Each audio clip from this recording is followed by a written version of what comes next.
IFRS 3. The main one is this IFRS 3. So remember, bear in mind one thing. When I do consolidation, the standard I'm following is IFRS 3. Okay, so I write it here for you. Just give me a second.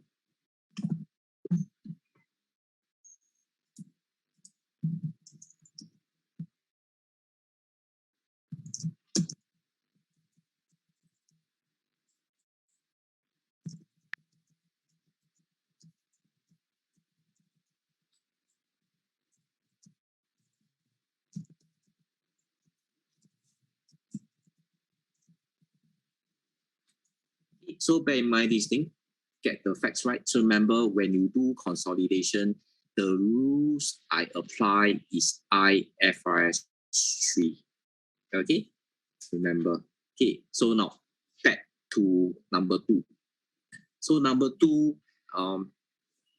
the rule is this: subsidiary contingent liability are recognized in consolidation, right? Are recognized in consolidation. Okay, so of course, if you remember your IAS 37, right? If you remember IAS 37, contingent liability you do not recognize, right? You do not recognize contingent liability in IAS 37, okay? Right, but for consolidation, you actually recognize contingent liability, okay? So I already told you the reason. The reason is because when you do consolidation, I follow IFRS 3. I do not follow IAS 37. Okay, I repeat now. When I do consolidation, the standard I follow is IFRS 3. I will disregard IAS 37. Okay, then let me show you the difference between IFRS 3 and IAS 37. Okay, so I put it here. IFRS 3 and IAS 37. Okay, so the difference between these two, right, is their definition of liability is different. Right, the definition of liability is different. Okay, so let's talk about something that you are aware of. IAS 37 liability. Of course, if I just talk about 37, to recognize as a liability, I need to satisfy 3 criteria. Right? If you remember, the first criteria is I need to have obligation.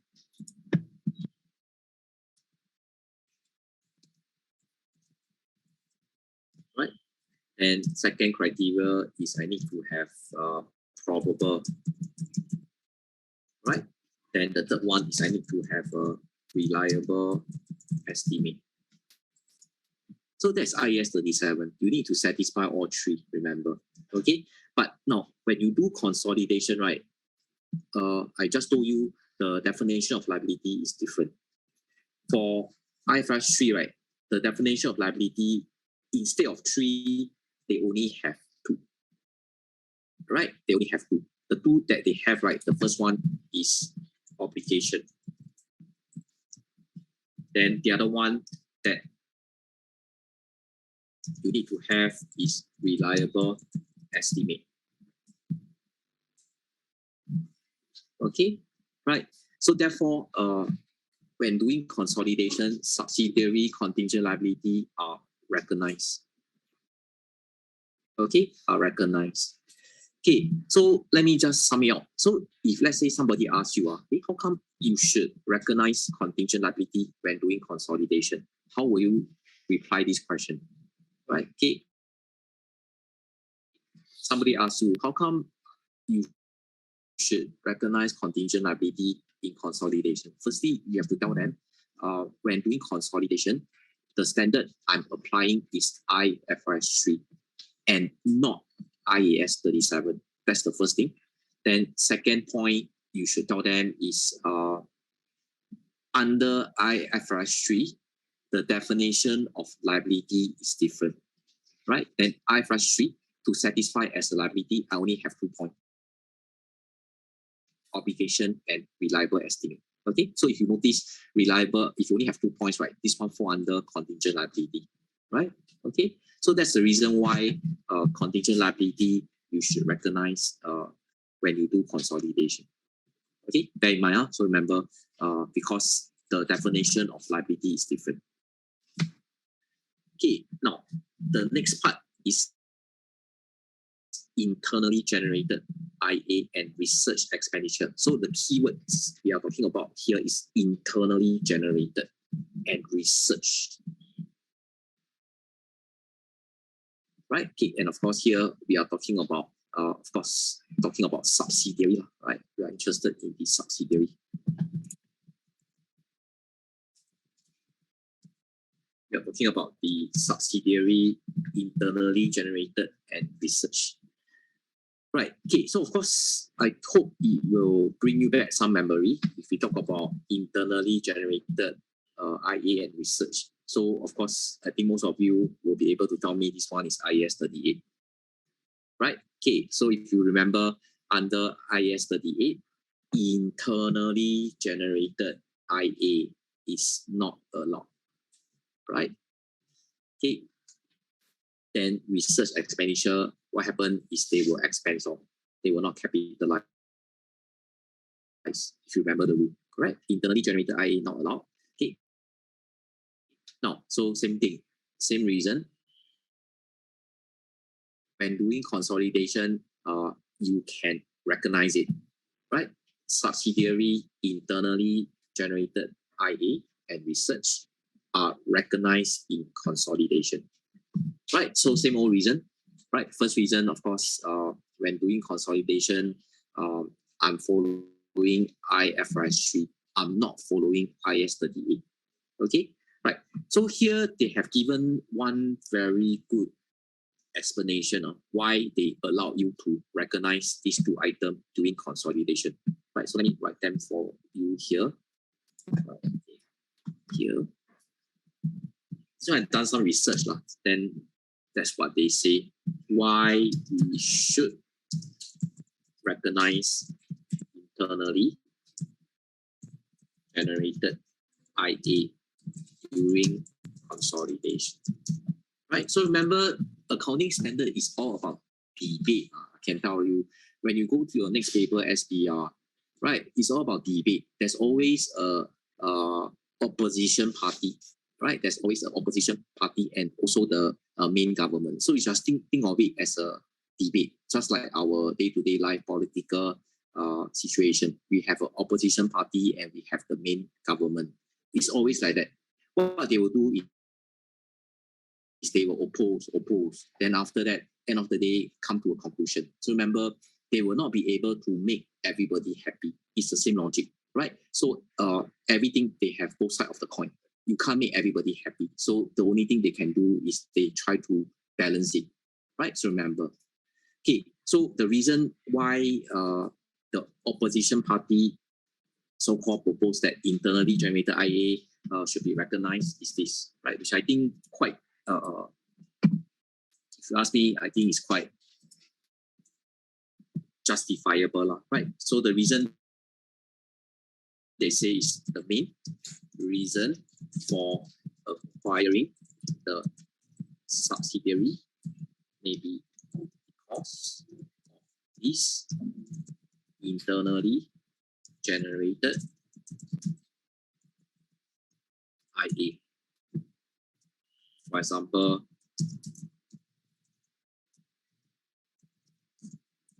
customer list.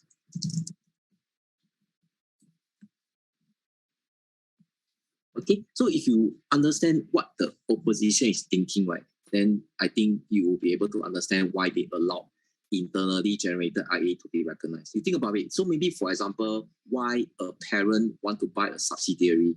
The main reason why the parent want to buy the subsidiary, right, is because of this internally generated customer list. Then after buying them, then you tell them, oh, you cannot recognize all this as an asset. So do you see it doesn't make sense, right? Okay, the main purpose of buying the subsidiary is because I want this internally generated customer list. Then you're telling me after I buy this company, the most valuable asset I cannot recognize in my account. So you can see, so there's always some departure from the main standard. There's always some debate. So this thing I think took some time for them to come out with a conclusion.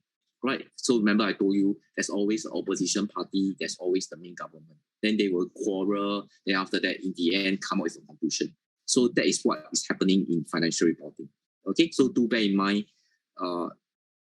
what I have just said for your future paper, SPR. We will be discussing all these things. Okay, then they will tell you why is it good to do this and why is it not good to do this. Okay, understand now? Okay, so that's the reason. So let me just write here for you. Add one more word, internally generated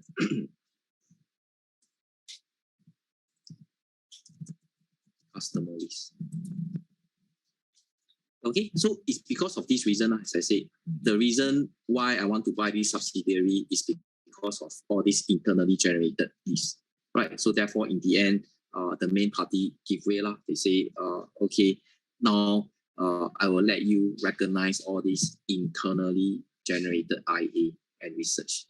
Okay, right. So these are the three things that you will need to take note during your exam. Okay, the first one is common sense, right?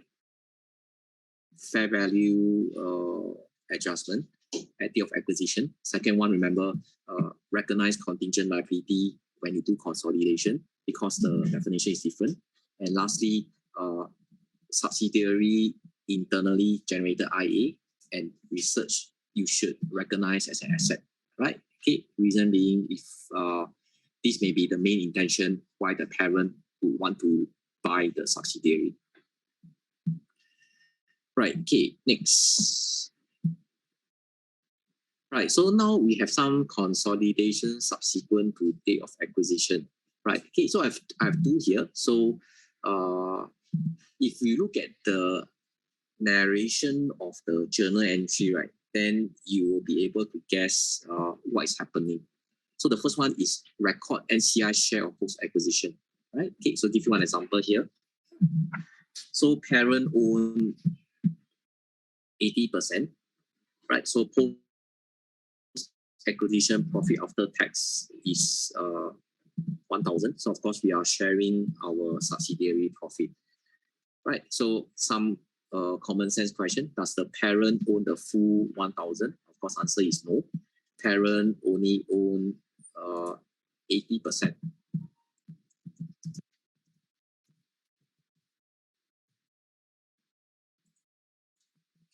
Okay, so 800.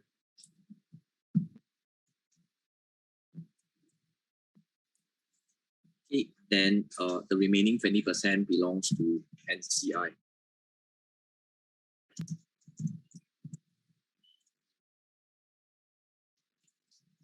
Okay, so the idea is the same as just now. I don't own the full 1,000. So what I will do is I will transfer things that does not belongs to me, right? I do not own the full 1,000. So I will transfer things that does not belongs to me. So in this case, 200 does not belongs to me. So I just take out 200 and give it to NCI. Okay, so of course in accounting wise, it's called transfer from RE to NCI. Right? Okay. So of course, if I just interpret the narration, I'm going to take out from retained earning and give it to NCI. So retained earning, of course, will reduce and my NCI will increase.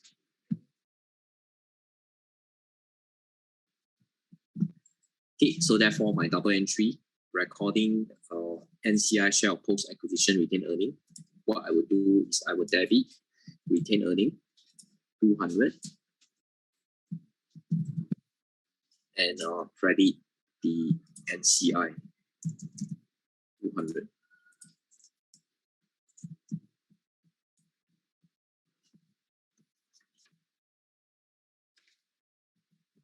Okay, right. So do you see I only go through one? This one I don't even need to go through. Okay, so I hope you all are those study smart students. Now, some people go and memorize double entry, right? But they do not understand the underlying thing. Now, what you see in common here, retained earning and revaluation reserve. What they have in common is these two are reserve, right? All these are reserve. Correct? Okay. So of course, what I did to transfer retained earning to NCI will be the same on what I'm going to do when I transfer revaluation reserve to NCI.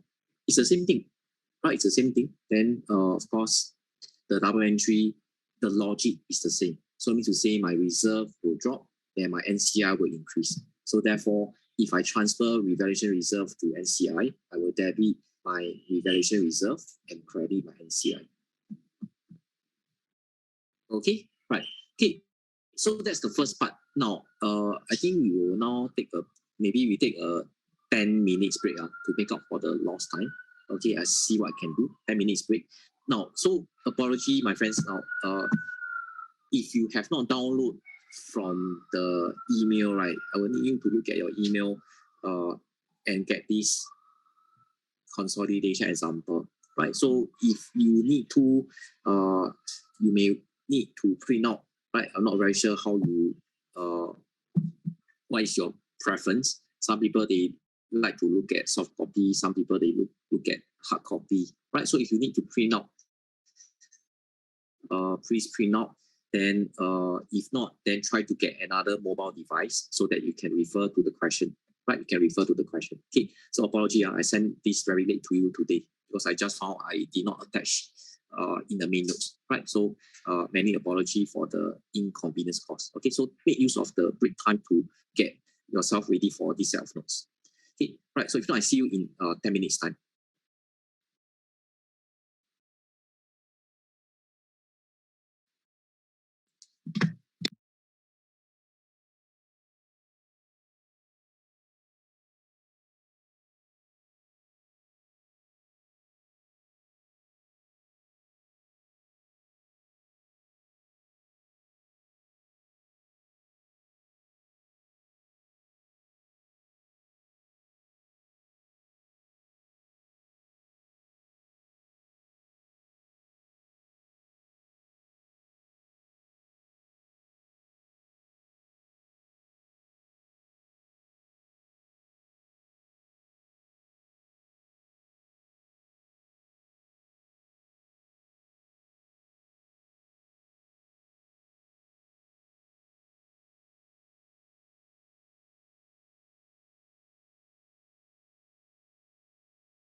You want to do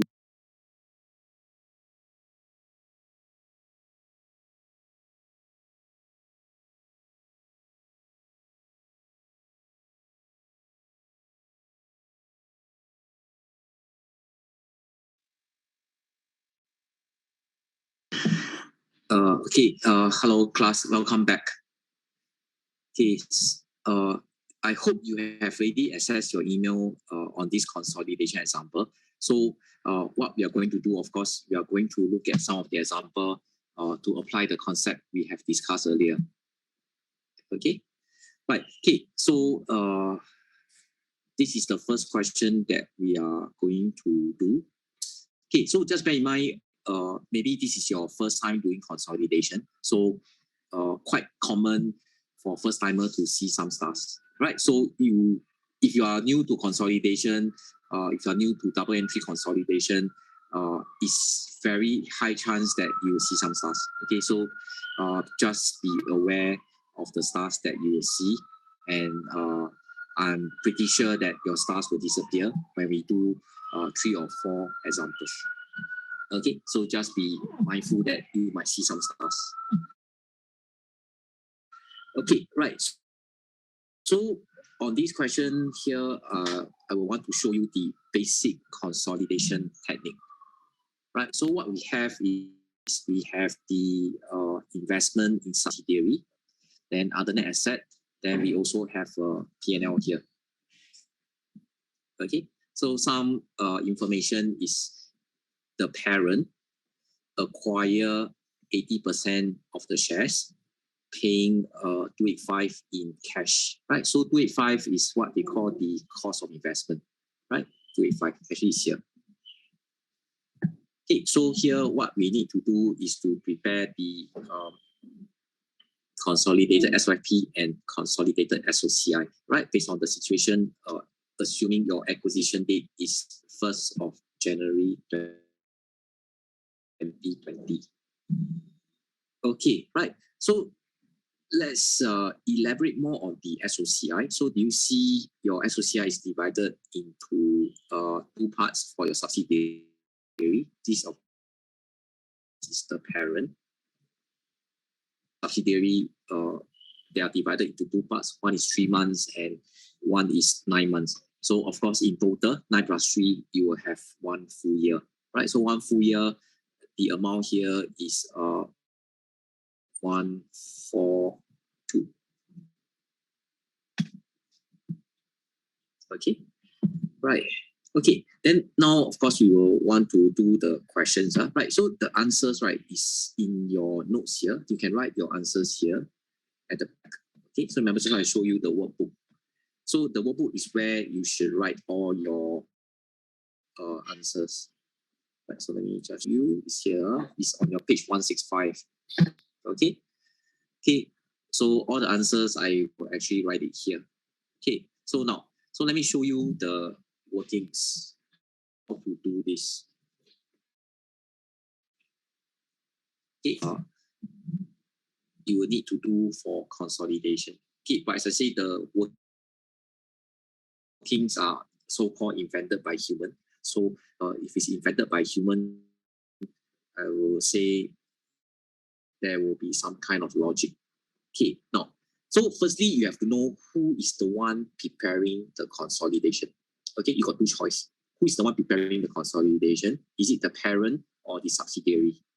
Okay, then of course the answer is the parent, right? Who do the consolidation? Answer is parent, right? So parent is the one who prepare the accounts. Now, so if you are the parent, right, what will be the information that you will be interested to obtain? Okay, so remember, if you are the parent, what will you be interested to know? So if you ask me this question, right, then very logically, I will reply you. If I'm the parent, right, the first thing I want to know is how much my subsidiary is worth at the day I buy them. Correct? So logical, right? So if I'm the parent, the information that I will be very interested to know is how much my subsidiary is worth at the day I buy them. Right. So that will be the first thing I will calculate, which is the fair value of subsidiary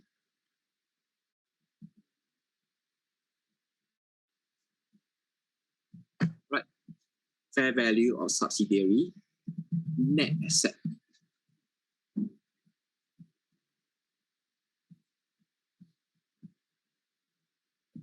At the day I buy them. So therefore, at the date of acquisition, right? So date of acquisition, of course, if you look at the question, we are assuming the date of acquisition is 1st of January, right? So as mentioned, we are interested to calculate how much the subsidiary is worth at the day I buy them. So here I will put it as 1st January 2020. Right. Okay. Then next, what will be the content of this working? So the content of this working, of course, the main thing will be how much the subsidiary is worth. So of course, the main thing will be net asset. Right. Okay. So net asset, I think everybody understand net asset is equal to how much the company is worth. That's one thing. Then the next thing is how do you calculate net asset? Net asset is equal to total asset minus total liability, right? Okay. Then of course we all know total asset minus total liability is called net asset. So if I put an equation here, remember why your balance sheet balance, right? So the other part of your balance sheet for net asset, of course, will be share capital plus reserve.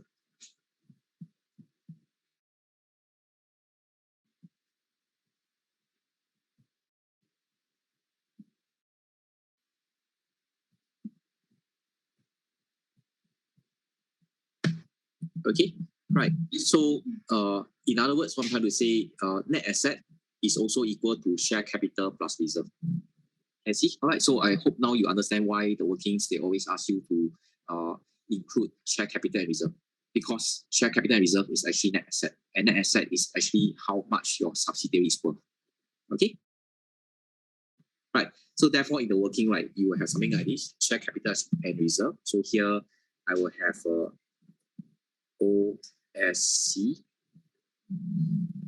and retained earnings. Right. So whatever I'm going to write here are based on this date. Remember, what I'm trying to find is how much your subsidiary is worth at the day you buy them. Okay. Right. Okay. So of course, same thing. I'm looking at subsidiary. So of course, the data I will be referring to must be your subsidiary here. Right. Okay. Subsidiary data. So indeed is 50, right? Because nothing is mentioned, so I can assume it's 50. Right. So here I will have 50 here. Just off here, 50. So here I have a total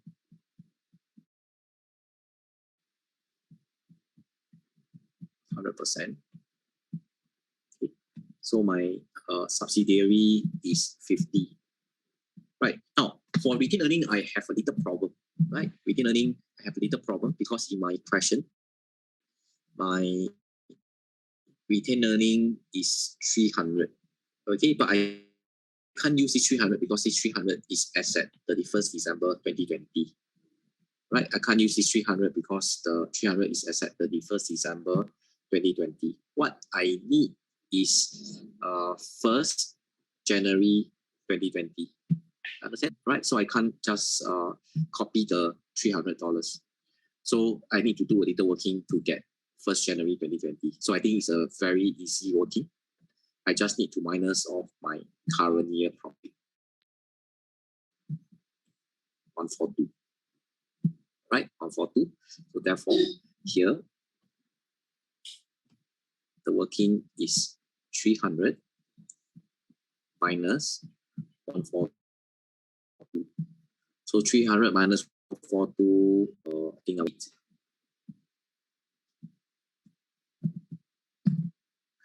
Okay, so by adding this up, then I will get how much my subsidiary is worth at the date of acquisition. So in this case, will be 208.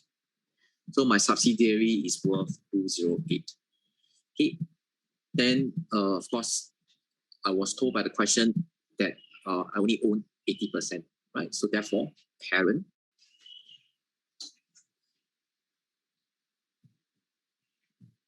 which is you only own 80%, and the remaining NCI will own 20%.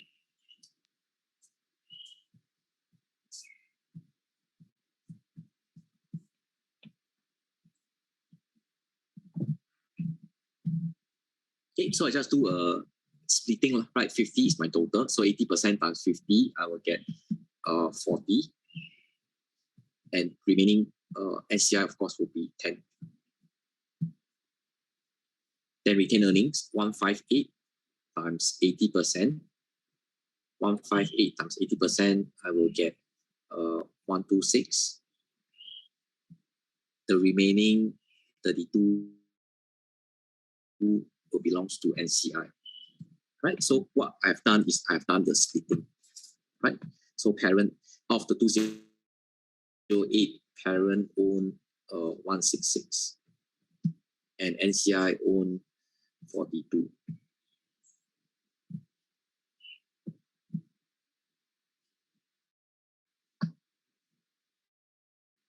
Okay, So to calculate goodwill, of course, I need to know how much I pay. So if you remember, the parent actually pay 285. Okay, parent pay 285.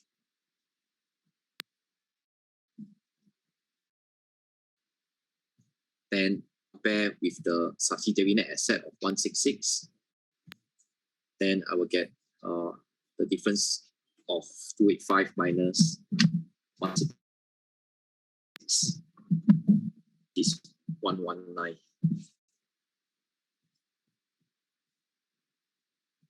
Okay, right. Okay. Then next, of course, we talk about the two double entry that we have discussed. The first one is the double counting. Remember, right? Double counting. So what actually debit goodwill? Goodwill is an asset, so you debit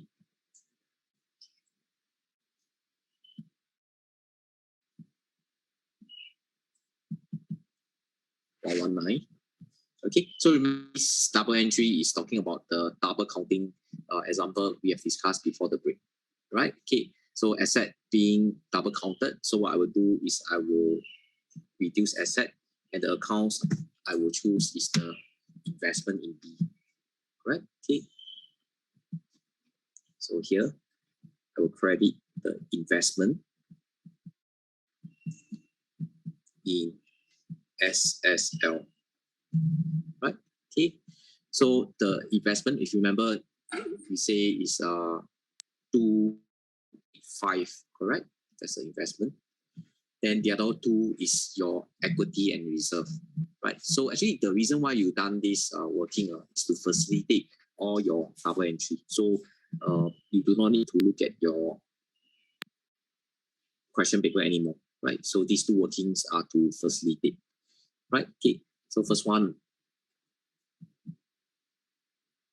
debit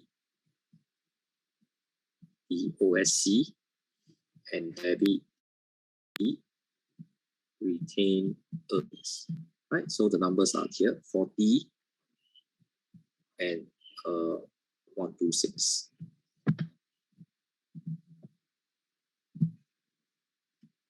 Okay, so that's the first part.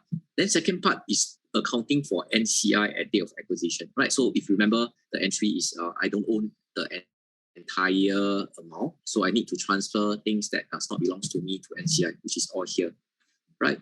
So out of the OSC of 50, I only own 40, so 10 does not belongs to me, so I need to transfer out.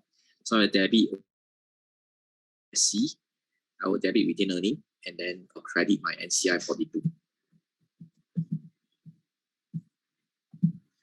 Okay. So I will debit OSC,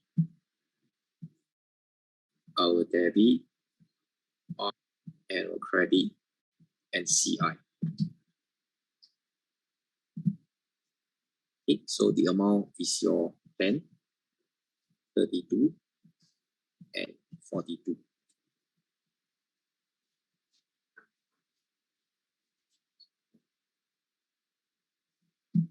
Right, okay, now, so of course, I think some of you may have also noticed the workings are quite long. Okay, now, the reason why I show you these two workings, right, these two is only in your work. Okay, this is also the first and also the last time I'm going to show you these two workings, right? Because I just find that it might be useful to you when you work. Okay, most of the time your consolidation when you work, right, will not be complicated if you have very easy structure. So these two double entries is very common in your work. Okay, so this part, right, what I've highlighted in yellow is for your work, right, to show you how to as mentioned, I told you this looks quite long, so I'm going to show you a shortcut, right? The shortcut is only for your exam purpose, right? Exam purpose. The one I just show you is for your work. Okay, so now I'll show you a shortcut for exam purpose. Okay, your exam wise, right? What we will do is we will actually combine, right? Due to time constraint in exam, the fastest way we can do is to combine double entry, right? combine, right? So what I will do is I will combine these two double entry. Okay, so as I said just now, maybe might see some stars, but get used to it. So I will do is working anymore, right? So what I will just do a splitting. This 208, right? Okay, I will just do a splitting. How much NCI? Okay, I will just do a splitting here. 208. Okay, so it's the same logic. Parent own 80%. So I just need to use 208 times 80%. I will get a 166. Then NCI will own the remaining. Okay, you can use your 208 minus 166. I will get a 42 here. Right? Okay, so let me just draw a circle here. So in exam, I'm going to combine the double entry. Right? So that's what's going to happen. 1 and 2 will be combined together. So do you see what will happen is I will debit goodwill.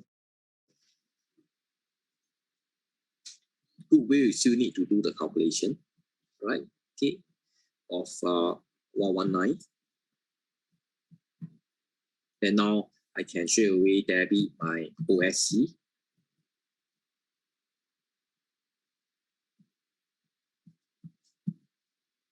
Of 50, right? 50 here.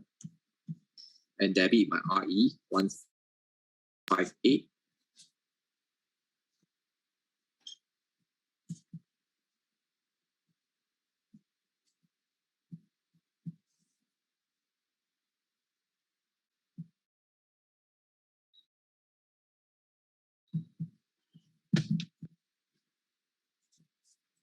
Okay, and then after that, remember we combine these two double entries, so I will need to credit my investment in subsidiary of 285, and then credit my NCI 42.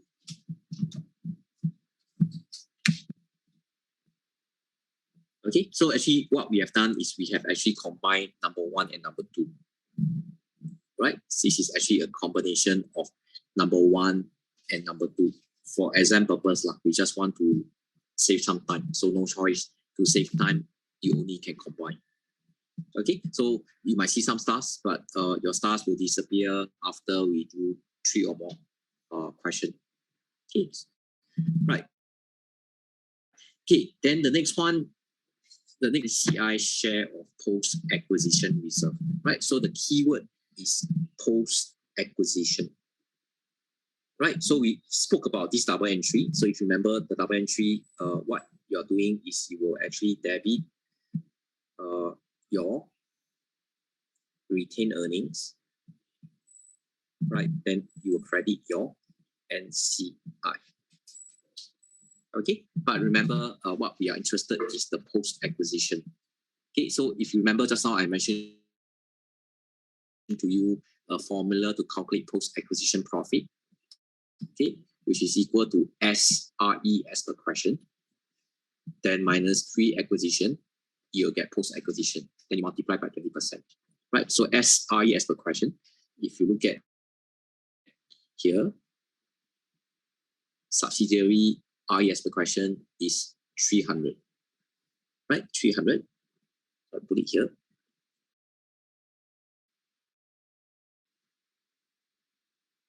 Then left my pre-acquisition retained earning. So remember, pre-acquisition retained earning also means to say is RE at DOA, right? So that's the point. You must be familiar with all the alternative name. Pre-acquisition, also known as RE at DOA, which we already have the figure, right? So the figure that we have is this number. RE as per DOA is your 158.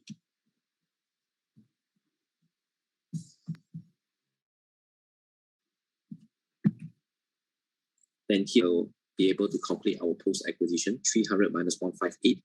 Then I will get 142. Right, so give NCI that share of 20%. So 20% times 142, I will get 28.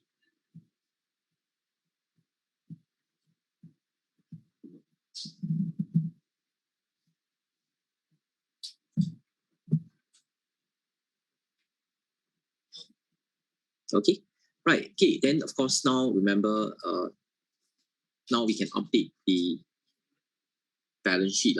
Right. Okay, so I'm just looking at all these double entry to update my balance sheet. Right. Okay, so you look at your own double entry. Yeah, right. Then we shall do the update. Okay, just a second.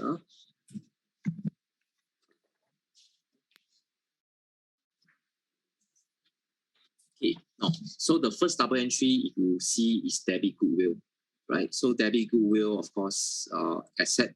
So asset debit, of course, I will add. So here, I will come to here and add 119. Okay, right. Okay, so just a reminder, the one I'm looking at is this one, right? Okay, I'm not looking at number 1 and 2. This one I already combined.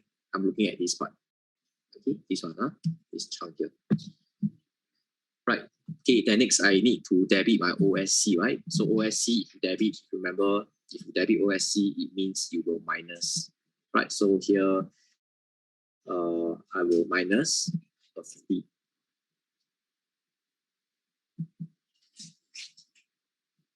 Okay, then the next one I see is to debit a retained earning, 158. Right, so if you debit retained earning, of course, it means a minus. So here, I will minus 158. Right, then next double entry is credit the investment in S. So credit asset, it means a minus. So here I will minus a 285. Okay, and last CI. So NCI is equity. If you credit NCI, means you say I will add a 42. Okay, so that's the first double entry. The second double entry is NCI share of post-acquisition reserve. So the double entry is you debit your retained earning, 28.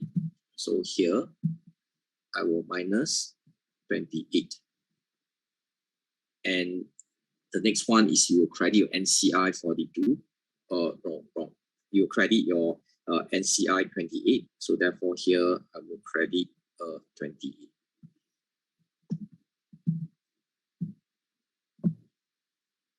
Okay, right, then no more. Okay. Of course, in exam, you are using Excel. So Excel, you can also make use of the Excel function. So you can use your Excel to find the final answer. Okay, so here, what happened is investment in S, I got nothing left. Right, then other net asset, 350. Then goodwill is 119.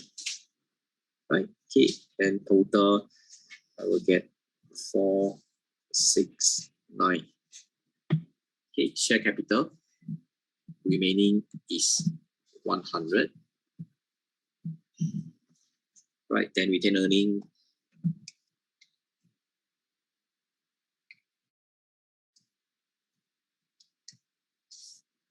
299. Right, then NCI 42 plus 28, I will get 70.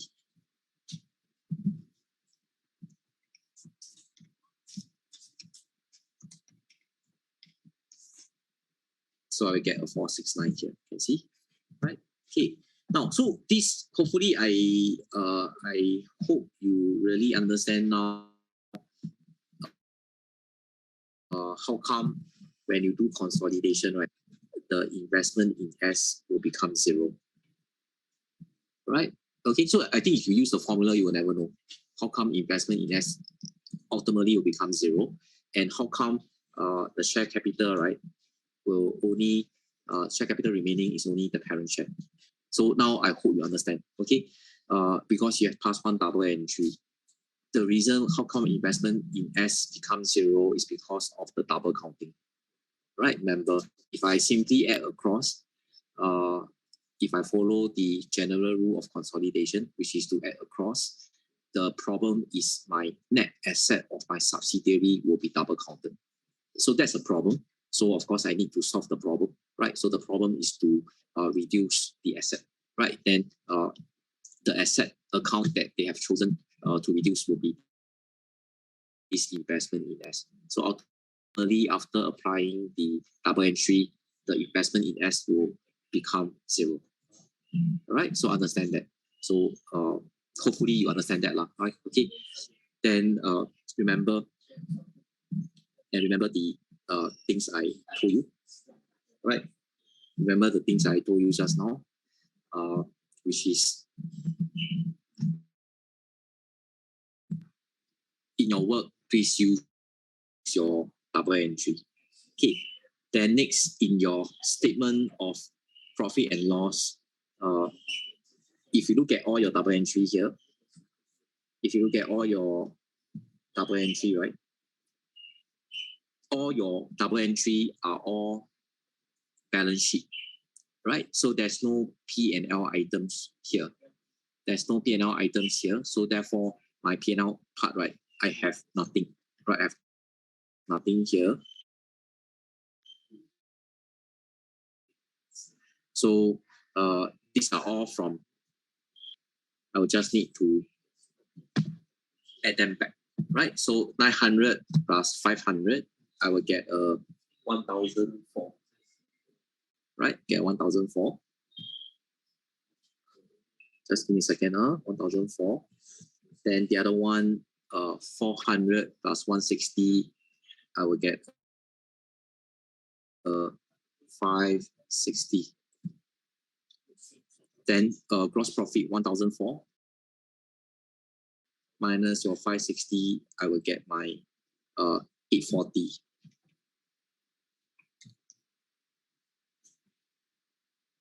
All right, 840. Then 300 plus 160. Then of course I will get my 460.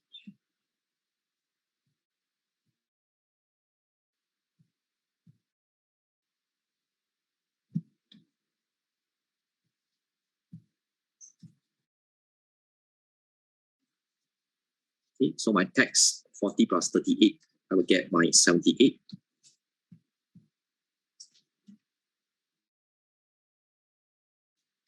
And finally, my profit for the year will be 302.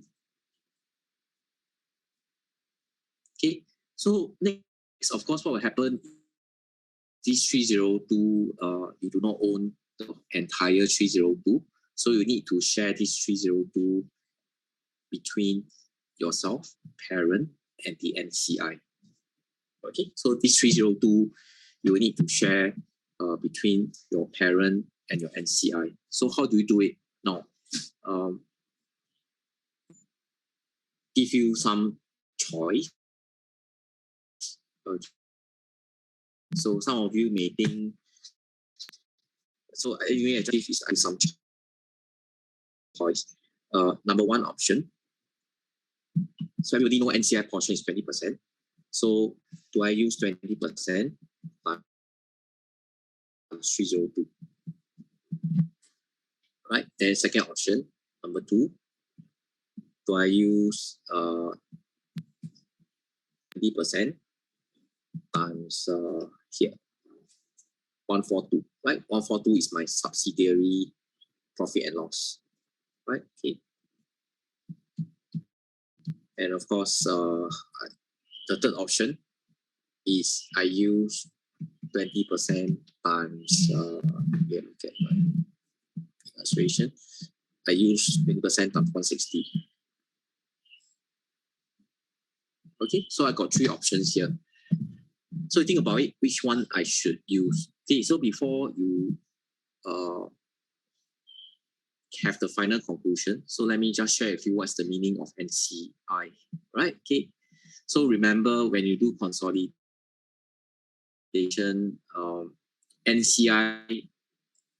NCI only have a share in your subsidiary. Okay, remember, NCI only have a share in your subsidiary. NCI do not have a share in the parent. Okay, remember this. NCI only have share in your subsidiary. NCI do not have share in your parent. So therefore, if you understand this concept, right, you will not choose 302 because 302 is the total. 302 include your parent. right? So remember, NCI has no share in your parent. NCI only has share in your subsidiary, right? Okay, so of course I will not choose 160 also because 160 is my parent. So ultimately, how I split is I will use 20% times 142. Okay, so 20% times 142, I will get 28 here. Okay, then of course my parent will actually be a balancing figure of 274.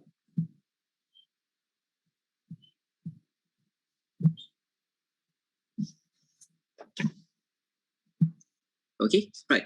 So that's the first question. So as spoken, I told you quite normal to see some stars, but your stars will slowly disappear when we do more example, right? Okay, so now we will look at the second example, which is here.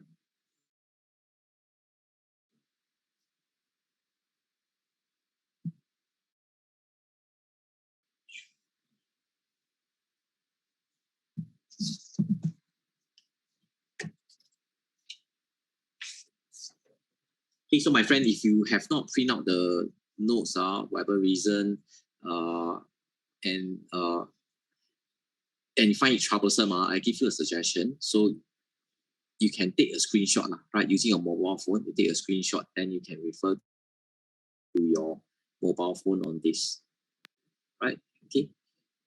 Or else can be quite irritating to refer to the computer, right? So suggestion is you take a screenshot of this question, then you can refer to it.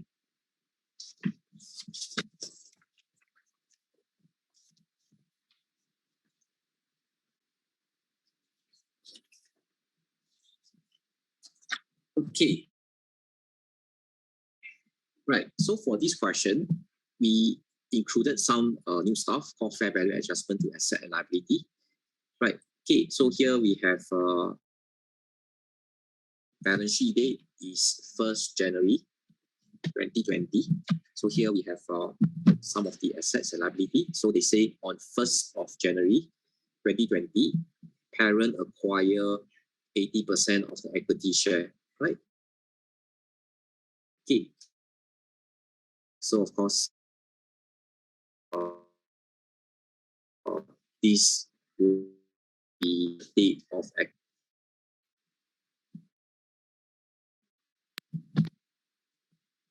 so acquire 80%. So if you notice, your date of acquisition is also the same as your balance sheet date, right? Okay. So 80% of the equity share of S, the fair value of the asset and liability are the same as their carrying amount in the balance sheet, except for the following, right? So here we have some fair value adjustment, right? So in the exam, of course, all these are called fair value adjustment at date of acquisition.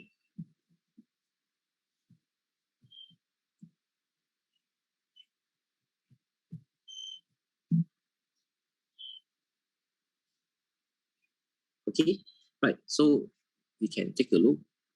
So my plant equipment is 97. Previously was reported at 90. So of course, I think this is a fair value increase by 7. Then my inventory now is 27. Previously it was 30. So this must be a fair value decrease.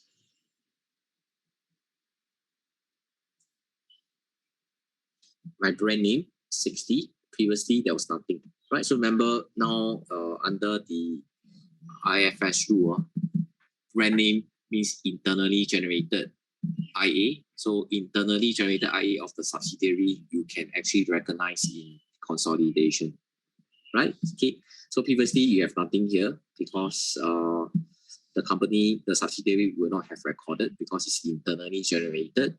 So it means previously was 0. Now it means there's a fair value increase.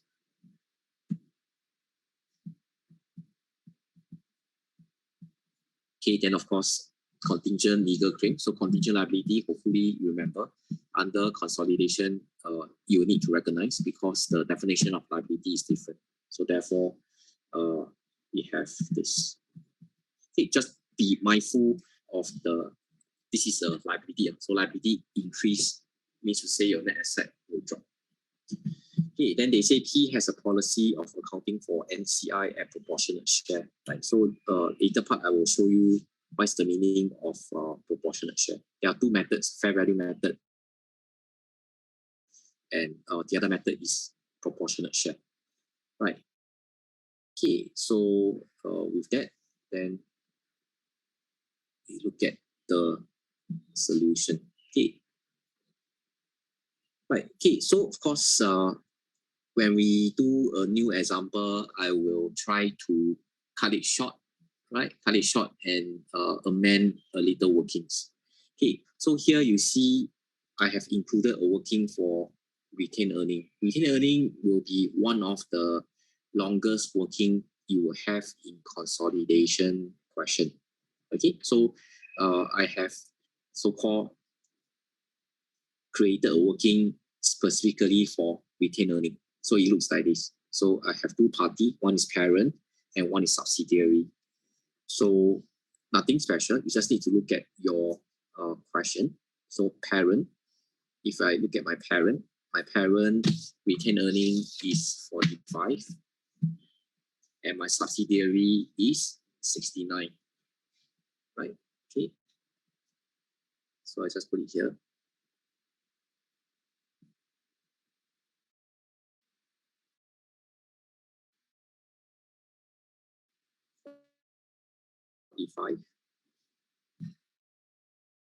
Retained earning.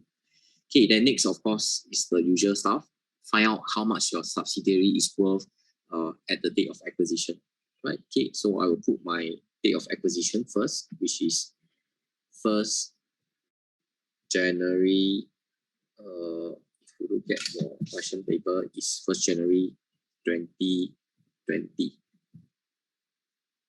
Okay, right. So standard items of net asset. If you remember, standard items of net asset will be the two standard items. One will be your OSC and your retained earnings, right? OSC and your retained earnings standard items, right? Okay, so I can straight away copy from my balance sheet because my balance sheet date is the same as the date of acquisition, right? Same day, 1st of January 2020, same day as my balance sheet date. So I can just copy these two numbers, right? So my share capital will be 40 and my retained earning will be 69.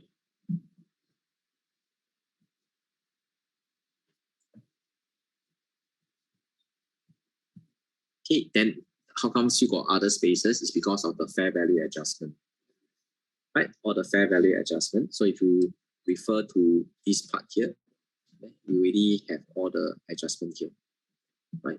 Okay, so in this case, my PPE increased by 7, right? Fair value increase in PPE by 7. So let me put it here.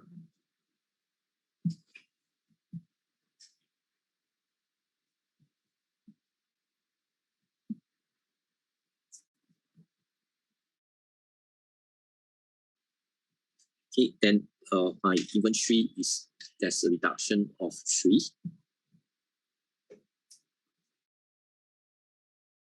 Fair value reduction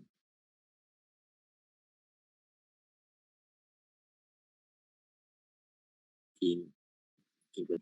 Right, so yeah, so this number will be the negative number, right?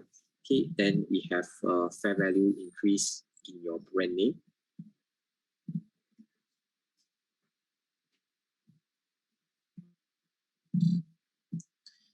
Okay, so the brand name increased by 60. And of course, the last one is the contingent legal claim, right? So here I will have a contingent legal claim.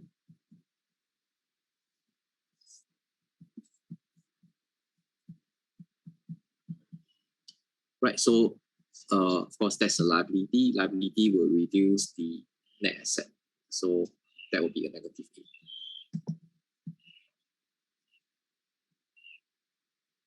Okay, so overall, if I do a summation here, I will get the net asset of my subsidiary at date of acquisition, which is 165.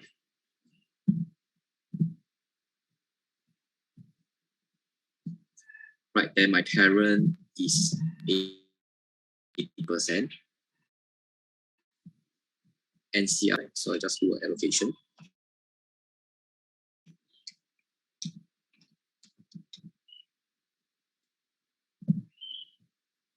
One, 3, 2.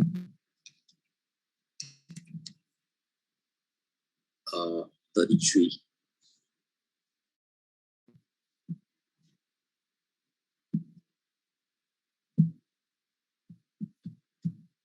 Okay, then calculate your goodwill.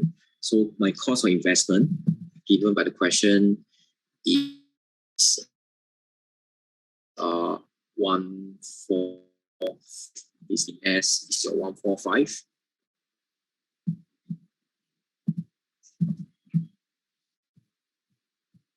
Then I compare with this number 132.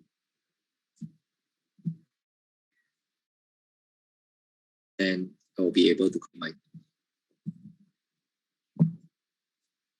Okay, so of course, if you notice, I have now used the shortcut. Now, number 1 and number 2 will be combined together. So it's called accounting for goodwill and NCI, combine two together, right? So from here, what I can do is I will debit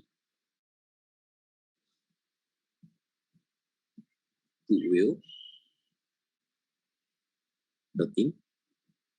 Okay, then here, okay, just follow this chunk here, I will debit OSC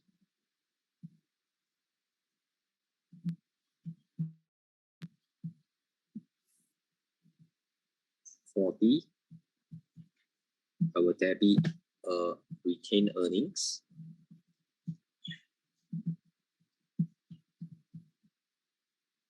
69. Then fair value increase in PPE. So if it's an increase, I will debit PPE 7. Then my inventory is reduced, right? So I will credit inventory 3. Then my brand name is an increase, so I will debit brand name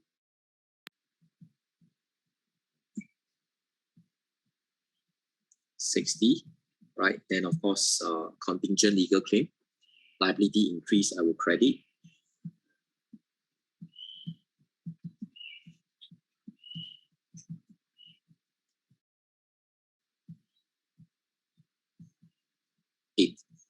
Okay, so fairly simple, right? Then the other remaining two, one will be your NCI.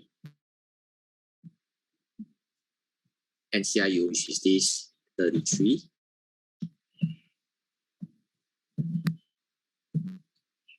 And the other one is COI, the cost of investment, right?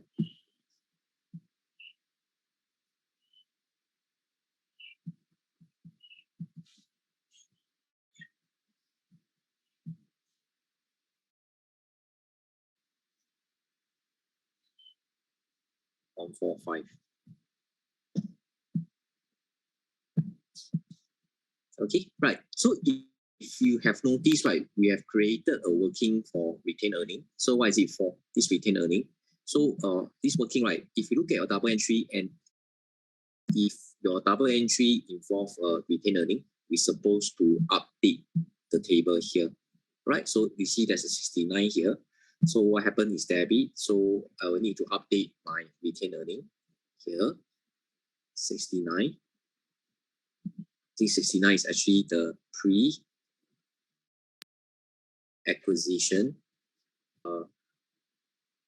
What happened is minus here, and we have a post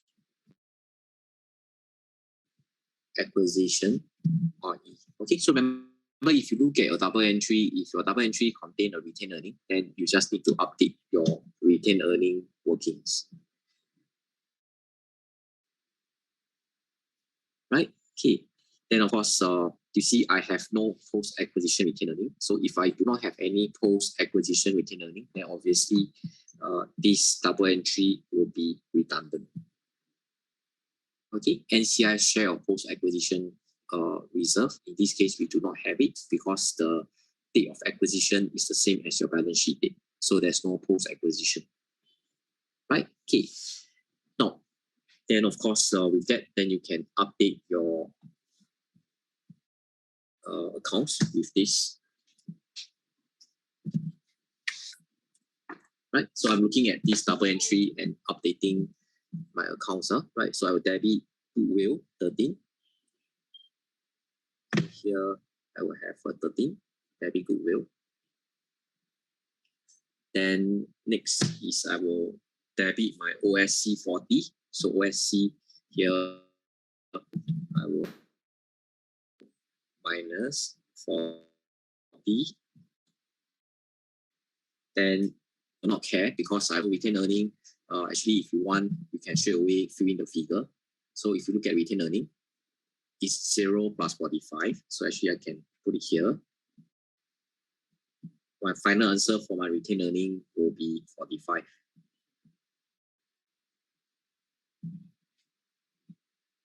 Okay, which I think I have already put it here, 45. Okay, then next is debit PPE 7. So PPE is a debit, so I will add.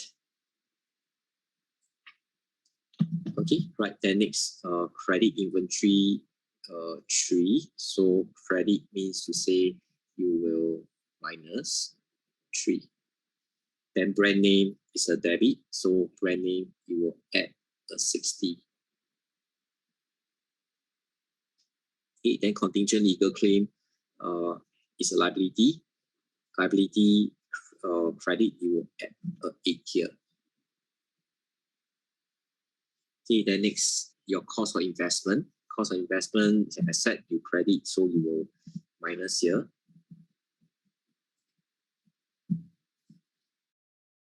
And finally, your NCI. So NCI is equity, you will add here 33. Okay, then of course, after you do all this, then you will get the final answer.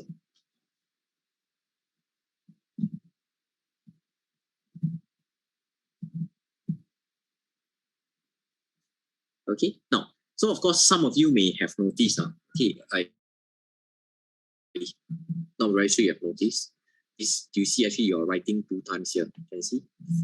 Here, this part I write 1 time. OSC, RE, PPE, inventory, brand name, contingent legal claim. I write 1 time here. Then, and here, what happened is I go and write another time. Right? So, of course, we will need to improve this working. Right? So I will shorten this working again. Right? Okay, so just give me a while. I will just shorten this working in this example, just to let you know. Right? I'm aware that I'm copying 2 times. Okay, so I will simplify the workings for you. So we want to learn 1 step at a time. I don't want one shot I show you the super shortcut, then you don't know what you're doing. Okay, so we shorten our working progressively. Okay, so now I'm aware that I have copied all these items twice. Okay, we will shorten the working progressively. Okay, so now next, of course, is to look at the next example. Right, so this example is not easy. Right, this example is not easy. So in fact, actually, I took this from the past exam question. So please read this one. This one is very easy. So let me just put it at the angle. If you want, you can take a picture. Then you can refer to it. So I'll give you a minute to read the question.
Okay, right. So just I mentioned to you, this question is quite good. So do remember to go through this question again before your exam. Right. In fact, this is a exam standard question.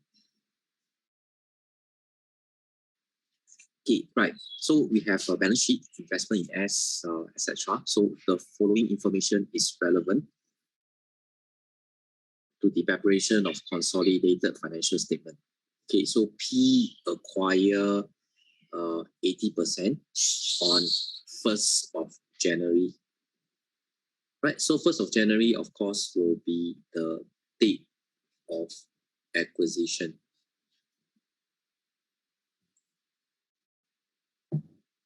Okay, retained earnings of P and S at 1st of January were 500 million and 250.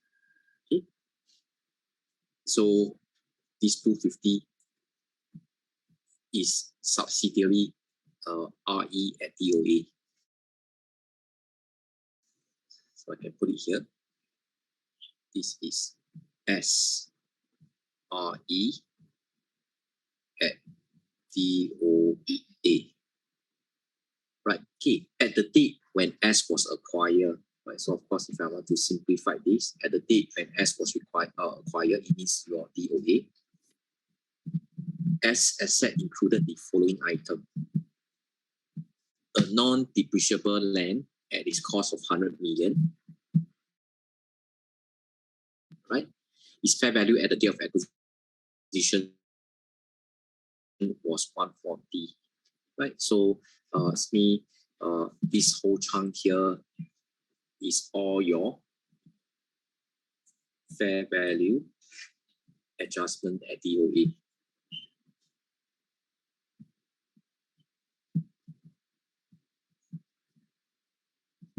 Okay, right. So a non-depreciable land at is 100 million. Its fair value at the day of acquisition was 140. Right. So this part is fair value adjustment at DOA. Then now what happened is this: by 31st December 2020, assets had increased by a further 20 million. Now this is the part that is quite unique. Okay, so this land actually increased 2 times. One is at the DOA, right? Increase 1 time from 100 to 140. Increase 1 time at DOA, but this land actually increased by 8. So this is the interesting part. So this is called post-acquisition increase in reserve. Right, so I can put it down as maybe I can just put further increase, right? Doesn't matter. So I just put it as further increase in RR. Right, so remember your revaluation reserve actually increased 2 times. One is at DOA. Okay, so this is fair value increase at DOA, increase 1 time, and second time is further increase subsequent to DOA.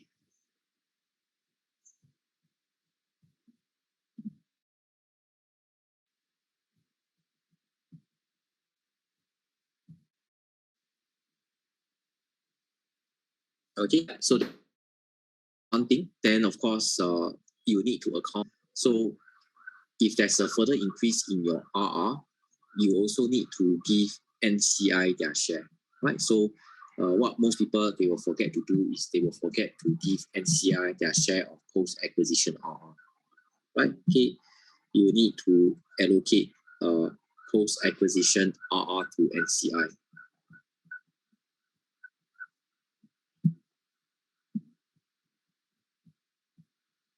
Okay, so this one, the one which I highlighted in green, quite unique, right? So do bear in mind in your exam.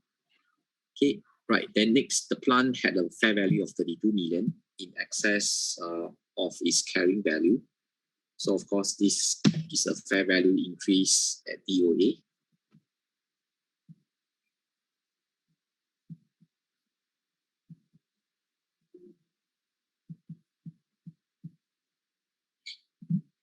Okay, so the plant had a remaining life of 4 years. So the reason why they tell you 4 years is for you to calculate the additional depreciation.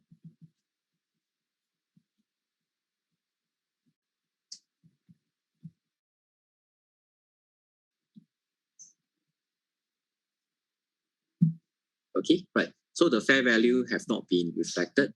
So P accounting policy for PPE is that they should be carried at fair value. Okay, then next, also at the date of acquisition. So this is also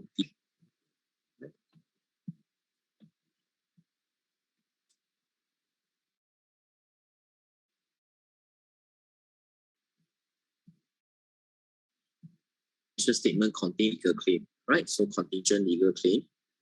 So remember just now we mentioned contingent legal claim, you will need to recognize in consolidation relating to an injury of an employee who has a possible case. The legal claim had a fair value of 27 at 1st of January. Right, so 1st January is a DOA. So here we have a fair value.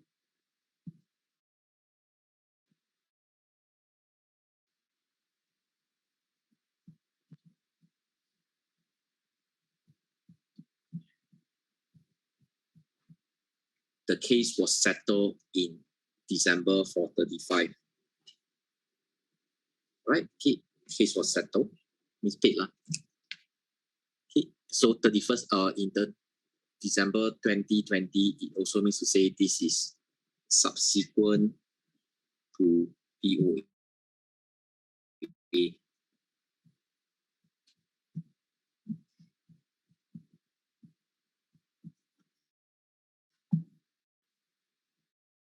Okay, so this is another interesting part.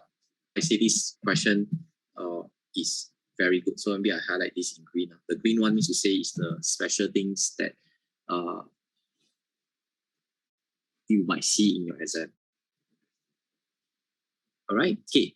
So quite complicated, this question as mentioned. So let's see how we can resolve. So of course the sets will still be the same, right? The sets will still be the same. First thing is you need to come out with your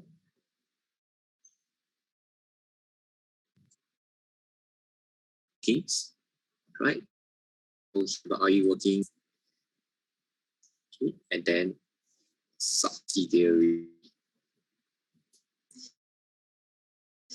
is 679, right? Then my subsidiary is 300, right? 679 and 300. Okay. So here 679 and 300. Okay, right. Okay, so first thing you need to set up a retained earnings working, right, at the day of acquisition, which is this, right? So important thing is subsidiary, how much they are worth at the day of acquisition. So in this case, the date of acquisition is 1st of January 2020. Right, 1st of January 2020. So retained earning. Right, OSC and retained earning. Okay, so you just need to fill these two numbers first. Quite standard, always have it. So my OSC will be 50, right? 50. Then my retained earning, I think is given to you. RE at retained earning is 250. So 250 and 50. Right? Okay, so here I will have D and retained earnings of 250. Right? Right. So fair value adjustment, you can count how many do you have at date of acquisition. So remember, whatever you write here must be at date of acquisition. Okay. So if I look at the question at date of acquisition, I have how many? I have 3 of them. One is here, one is here, and one is here. Okay, so remember, you only include those adjustments at date of acquisition. Only include adjustment at date of acquisition. So the first one, so the second one, they will tell you in excess of 32 fair value in excess. So it's plant. Plant is the liability. At date of acquisition is 27. Right, this is at the things fair value increase in land. So land increased by 40. Right, then we have a fair value increase in plant.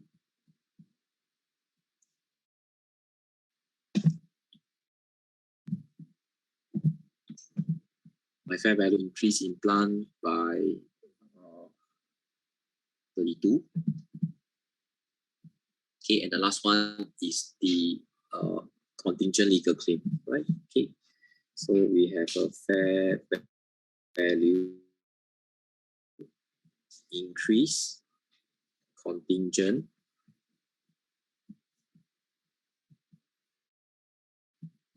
legal claim is 27, so I put a negative here.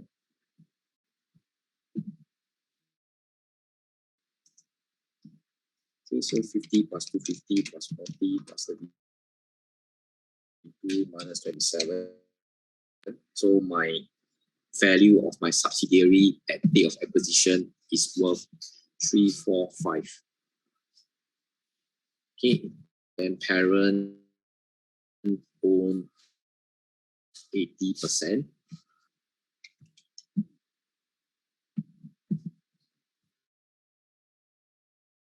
Two 76.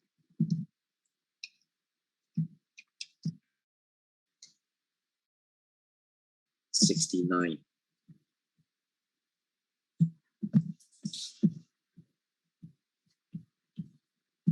Okay, then you can calculate your goodwill.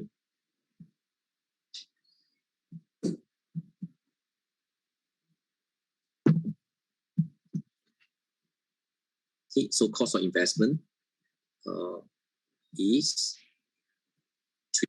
309.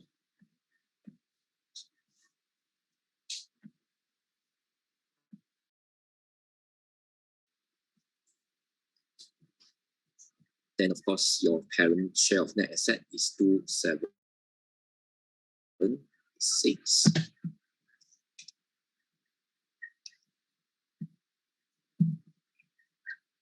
So I have 33. Okay, then of course the combination of double entry.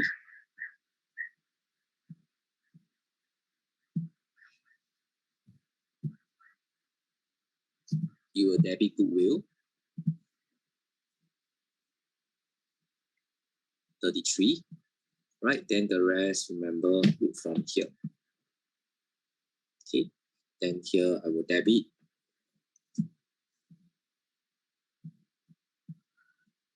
OSC 50, right? Then I will debit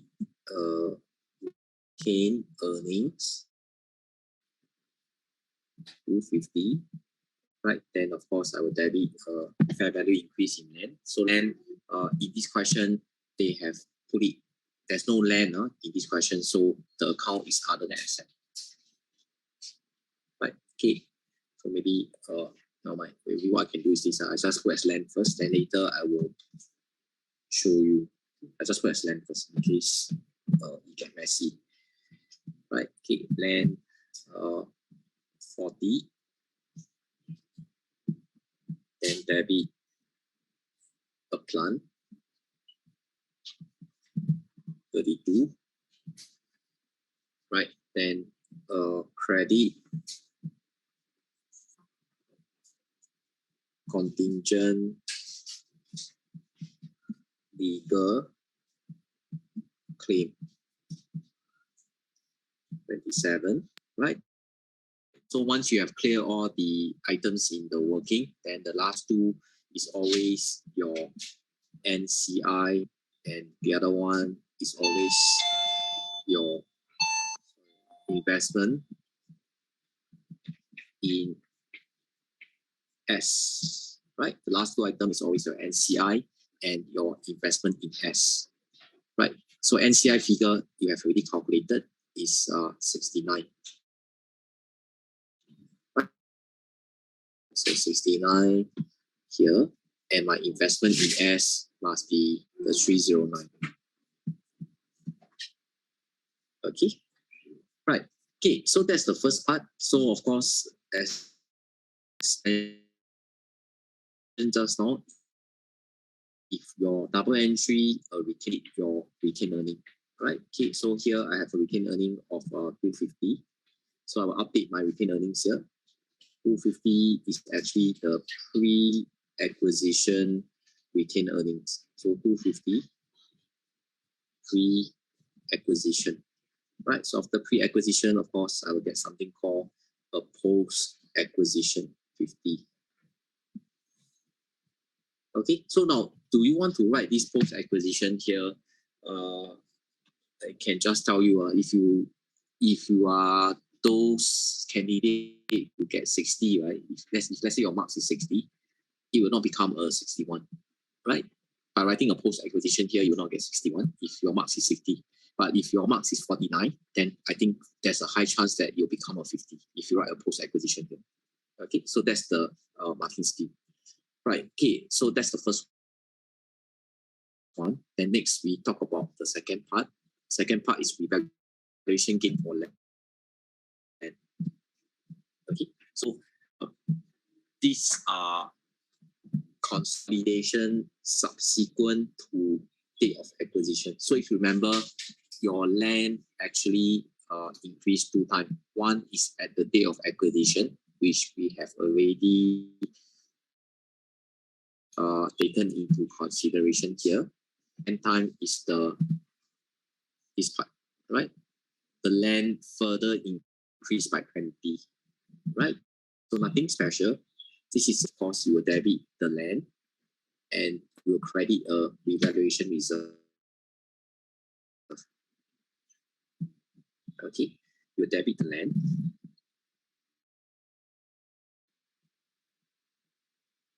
and you will credit the revaluation reserve. Okay, right. Then of course, the subsequent increase is 20. So I have a 20 here, right? Okay. Then next is the additional depreciation, right? Additional depreciation. So additional depreciation, of course, you will debit retained earnings and you will credit PPE. Right, so the additional depreciation, of course, the working is quite simple. You just need to use 32. That's the increase, right? Then divided by 4 years.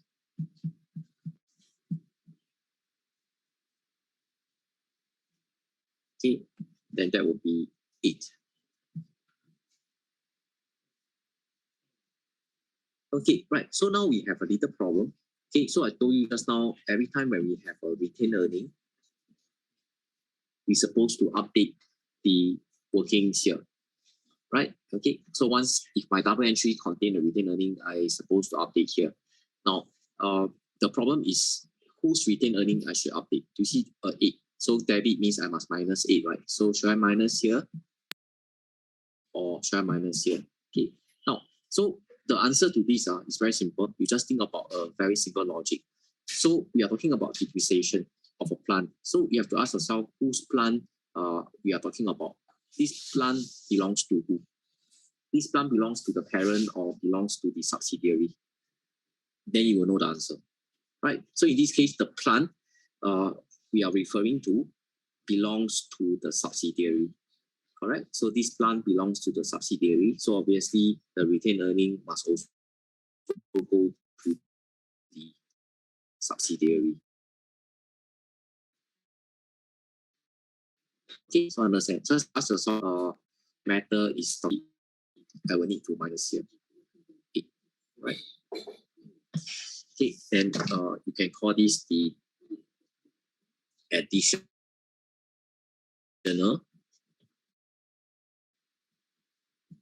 depreciation. Okay, right, something like that. Okay, then next what we have is the injury of employee. Okay. Now, so here I will need to give a read on the question. Okay, to the contingent legal claim this year.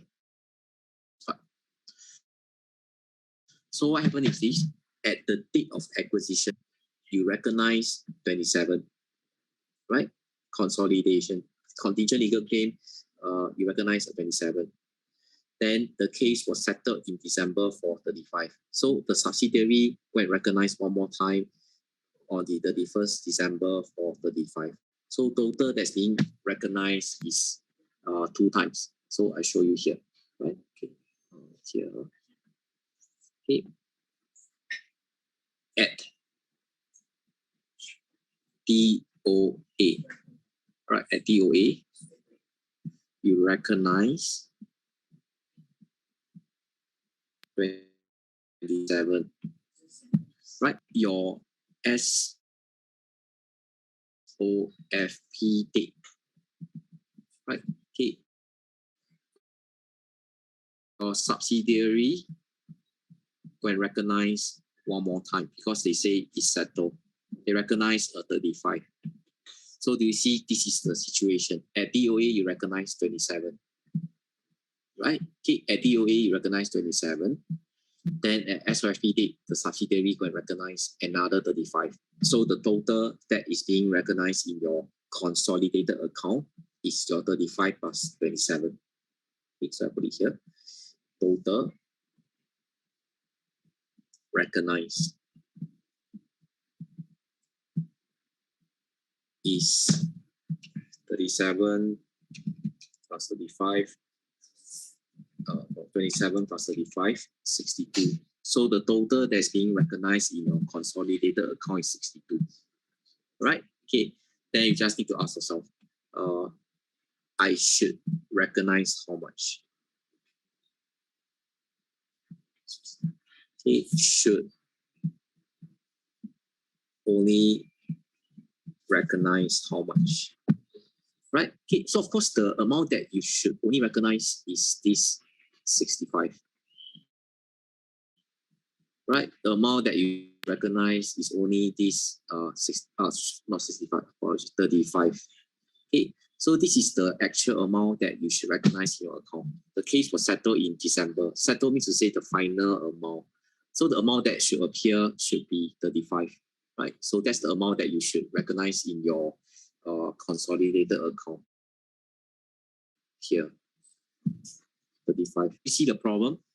The total amount that's being recognized in your consolidated account is 62, but you should only recognize 35. So the problem is you have done over recognition of 62 minus your 35 of 27. Okay, so there's an over recognition of 27 in your consolidated account. So that's the problem. Okay, so obviously if you have over recognized, then what you should do is you should actually reduce, right? If you over recognize, then you should reduce the liability, right? So to increase liability, we actually debit your expense and credit your liability. So if you want to reduce, of course, must be the opposite, right? So to reduce a liability, so-called IE provision, you should actually debit the liability contingent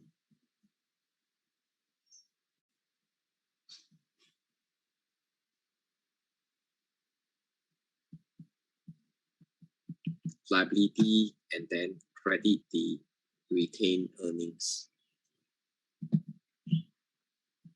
27.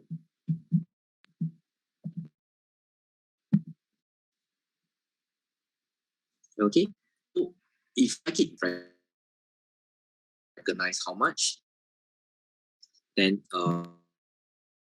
as I feed it, something will happen. Subsidiary, for example, they will recognize an additional. So you will have a total that's being recognized in your consolidated financial statement. Then ask yourself how much you should only recognize. Then you'll be able to find out the number that is being over-recognized or under-recognized.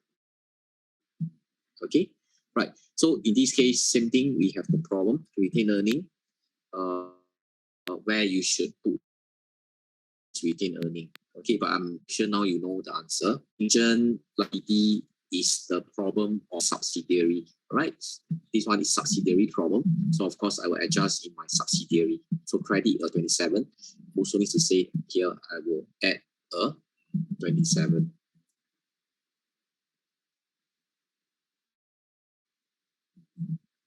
Okay, and you can call it a reversal of contingent legal claim.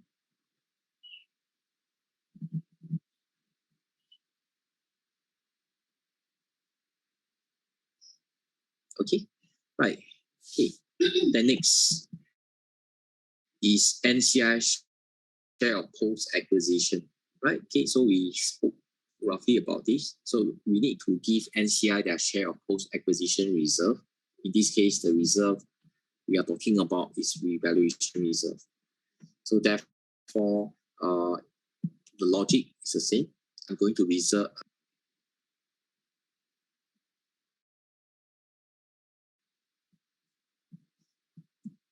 revaluation reserve and then credit NCI,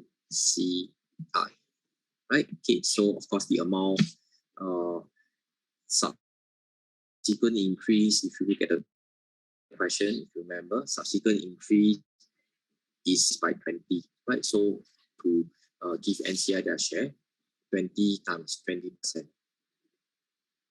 So here,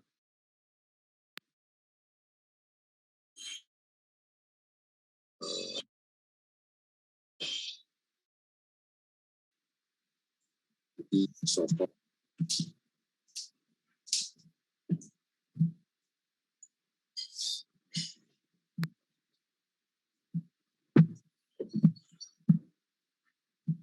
okay, and finally, accounting for NCI share of post-acquisition RE.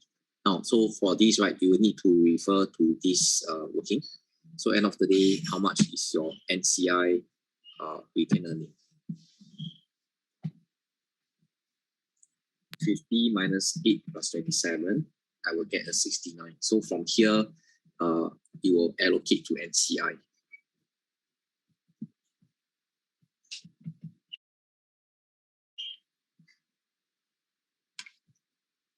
So I just put it as 14.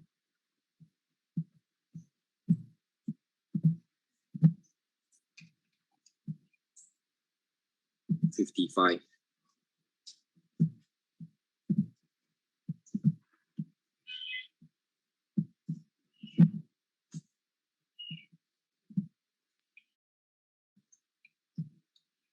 $734. Okay, so at this point of time, I think some of you may be wondering, is there a need to write all these double entry? Okay, then of course I can tell you the answer is no. Okay, the answer is no. There's no need to write the double entry in your exam, not required. Okay, so that's why I say double console question. All these double entry is inside your head. For example, this one, right? For example, I just show you one example. If I know I want to do this double entry, debit NCI share of post-acquisition retained earning, which is debit RE, credit NCI. So what I do is, of course, I will need to debit RE. So actually, I don't need to write the double entry. What I need to do is I just come here and update debit retained earning. So here I will minus 14. Then I know I will need to credit NCI, right? So when I credit NCI, I already know. I will just come here. So I just give you a heads up. In actual exam, there's no need for you to write down the double entry if you can remember them. Okay, but of course, you have to remember them. Then you will save a lot of time. Seriously, right? You'll find when we do the exam question on consolidation, you will discover there's no working. Right? Okay, very minimum working. Right? Only do the workings that is required by the exam. Other than that, you'll find that your workings are very limited, provided you remember the double entry. Okay, so all these double entry is inside your head, right? Of course, I'm not expecting you to remember them when today you first see them, right? But when you do subsequent question, you do 10 question, you do 6 question, double entry is very natural. It's just like if I ask you, what is a double entry for credit sales? You can tell me within 1 second, debit receivable credit sales. So same logic. Okay, so just a heads up. Okay, but now of course it's only the first few questions. I'm just going to write down the double entry. We will slowly reduce the working. Okay, as I say, it's progressively. So here I'm going to debit retained earnings and credit my NCI. And the figure we have just now was how much? 14. Okay. Right. Okay. Then of course, what you need to do is you can update your balance. Okay. Now, I give you a choice. Some people they repeated one double entry, they update their SOFP. Every double entry they update once. Some they want to do it one time straight away after they completed everything. So I think there's no right or wrong answer. So I think it depends on you. Okay, you can actually update your balance sheet once you have completed one double entry, or if you want, you can leave it to the end. Right? Okay, you see which one you prefer. So anyway, what I'm going to do is I'm going to update the balance sheet with all these double entry. So refer to your own double entry, then we can do this part. So first thing, I'm going to debit my goodwill. So debit goodwill, I will add 33 here. Then next, I will debit OSC. So debit OSC means a minus. So here, I will minus. Then retain earning.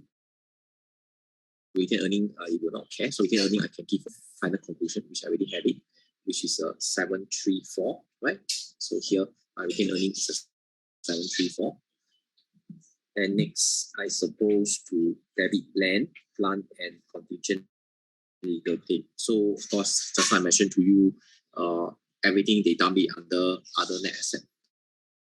So what you can do is here, this you can have a combined number. Okay, so bear in mind, one is a credit contingent legal claim. So it's 40 plus 32 minus 27. So I get a 45 here.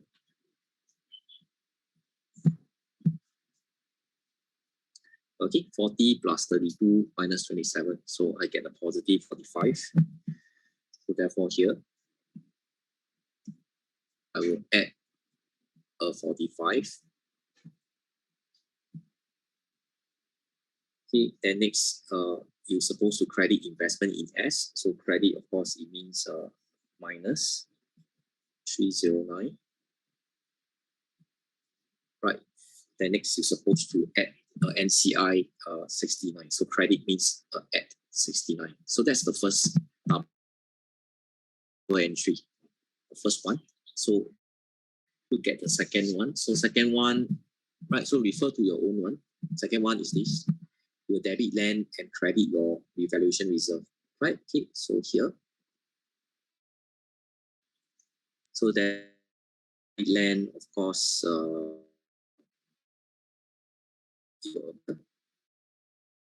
you add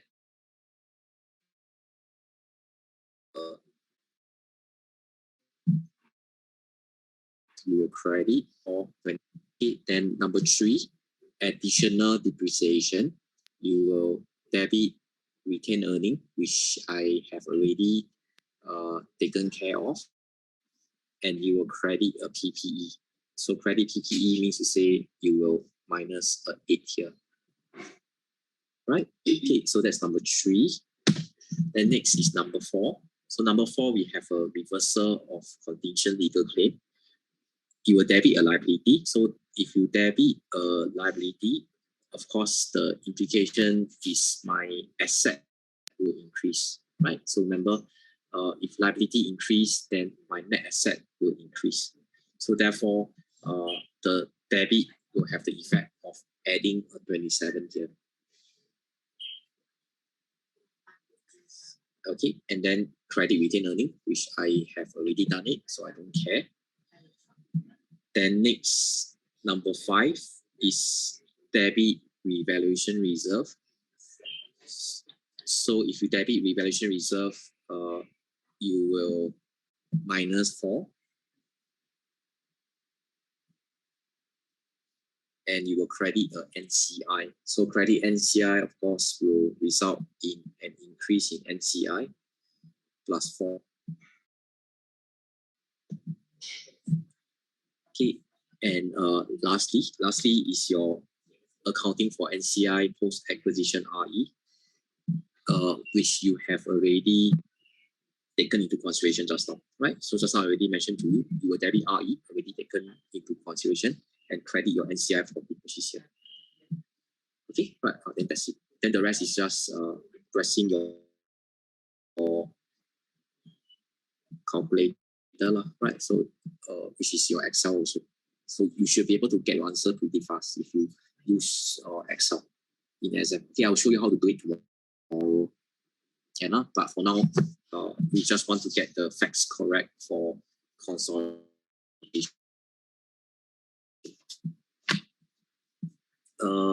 We shall go for lunch, but please come back in 45 minutes time. Okay, I just want to time earlier, right? So once again, apology for any inconvenience. So please come back in 45 minutes time, right? Okay, come back in 45 minutes time. So I see you, your Vietnamese timing, I see about 1:50, right? 1:15. Be here for you.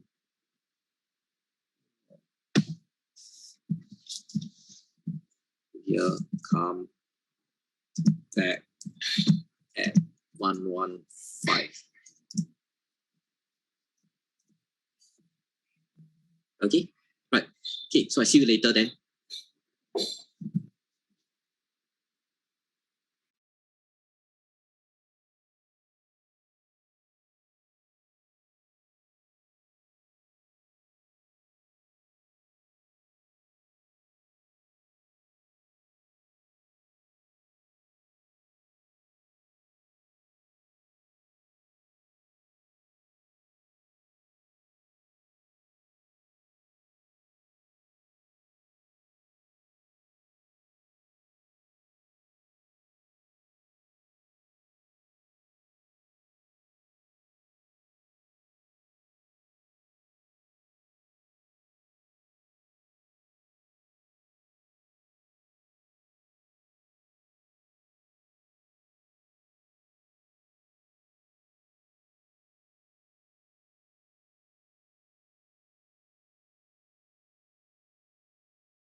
retained earnings 180. Then of course you will credit your COI, also known as investment.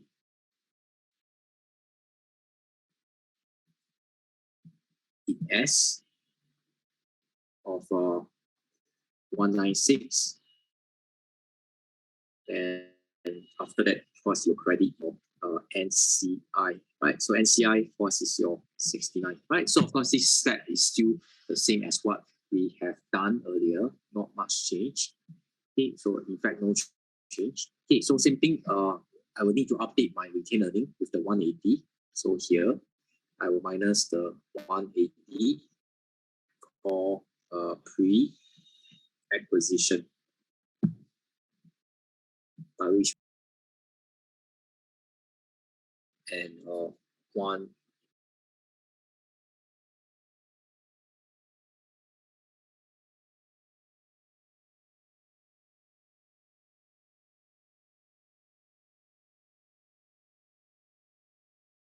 just bear in mind both are examinable, right? So let me show you what's the difference. Okay, so here P acquire 70% of the ordinary shares of S when the retained earnings of S were 180,000. So 180,000 must be the RE at DOA.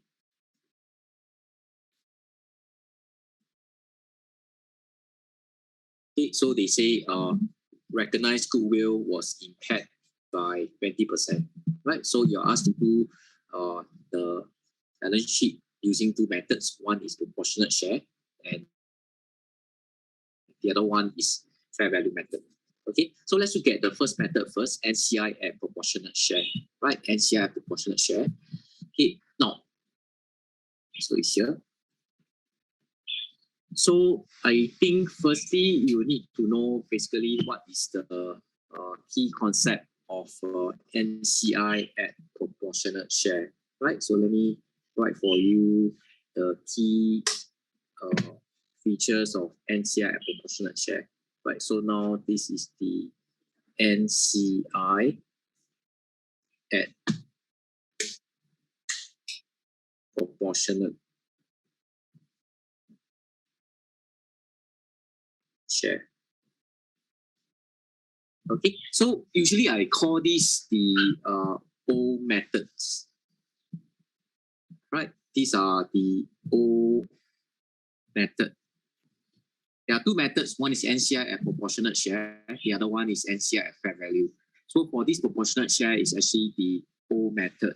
Okay, so what's the important feature about this method is goodwill does not belongs to NCI.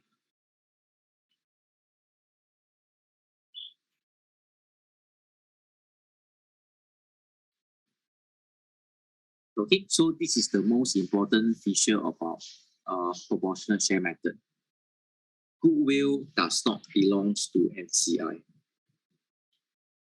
Okay, goodwill does not belongs to NCI. So for same thing, regardless what method you are using, the workings are still the same. Firstly, you need to fill up your retained earnings working. So if you look at the example, my parents' retained earning is 500. Then my subsidiary retained earning is 250. Right? Okay. So therefore, in my workings here, I will have parent 500 and my subsidiary will have a 250. Okay, right. So as usual, of course, what we need to do is to fill up these workings here, which is to calculate how much is your NCI, rather how much is your subsidiary worth at date of acquisition. Okay, so the acquisition date is 31st December. So what we have is net asset, everybody know, is OSC and your retained earnings. Okay, right. Then from here, the subsidiary subsidiary OSC is 50, right? Okay, then the RE at DOA is 180, right? So the other one is 180 here and 50. So I can put it here.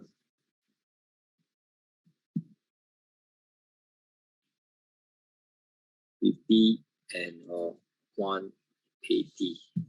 So my subsidiary value will be 230. Okay, so same thing, parent share. So parent share, of course, will be 70%. And your NCI will be 30%. Right, so 230 times 70%. I will get 161.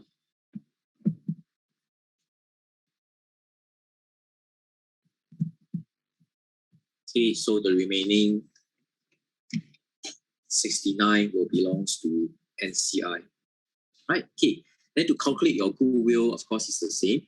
Cost of investment, in this case, is 196, right? 196, then compare with this part, 61.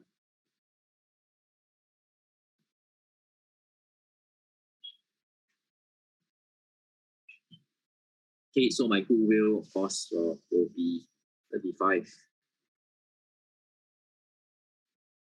Okay, then of course the double entry still be the same. You will debit goodwill 35, right? Okay, then you debit OSC 50, debit retained earnings 180. Then of course you will credit your COI, also known as investment.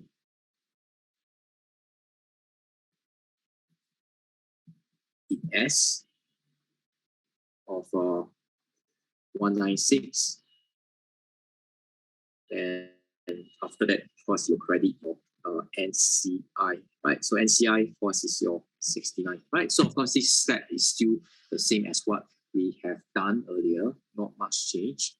Okay, so in fact, no change. Okay, so same thing, I will need to update my retained earning with the 180. So here, I will minus the 180 for pre-acquisition, by which we will have a post-acquisition of 90, post-acquisition.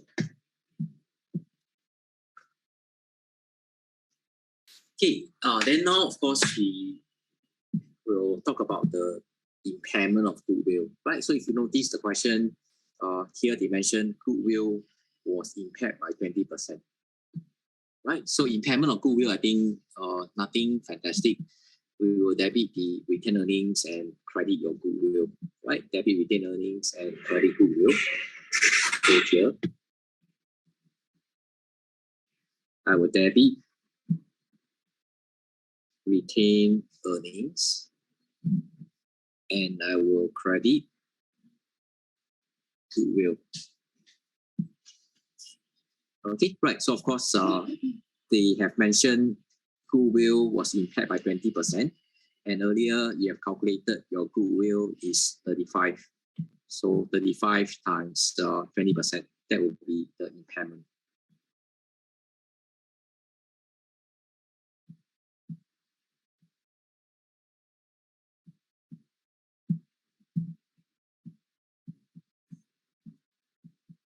And of course, you will get a 7. Okay, then now the interesting point is this. This retained earning, right? Where should you debit? Should you debit the parents or should you debit the subsidiary? Okay, so for impairment of goodwill, be very careful. You have to see which method you are using. So in this case, we are using proportionate share method. So if you remember, the important feature of proportionate share is goodwill does not belong to NCI. This is the feature. So therefore, any impairment of goodwill, right, you should debit to the parent. right? Because NCI has no share in goodwill. Everything belongs to the parent. Okay, so therefore the impairment, right, I will minus from the parent.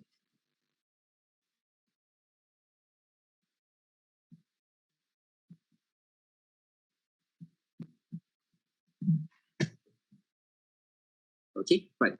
Then of course here, 500 minus 7, I will get 493.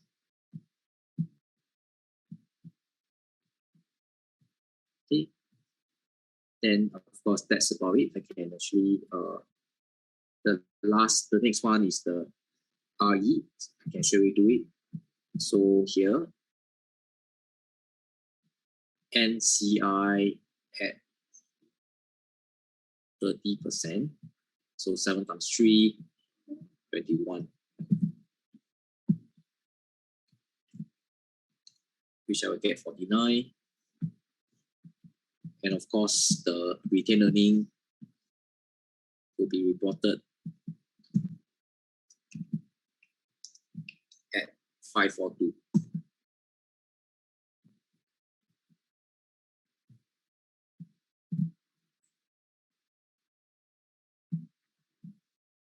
Okay, right.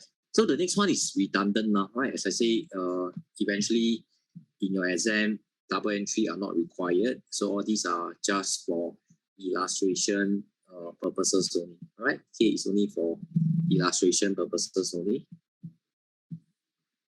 And also, of course, you can use it for your work, right? Okay. Okay, so that's the first one. So can we update the balance sheet, right? Update the balance sheet.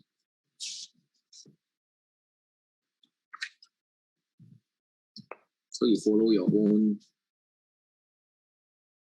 double entry. I will debit goodwill. So here, for debit goodwill, I will add a 35. Then I will debit OSC. So debit OSC, I will minus a 50. Right. Okay, then retained earning, I think already have the answer, 542. So just make sure it's there, 542.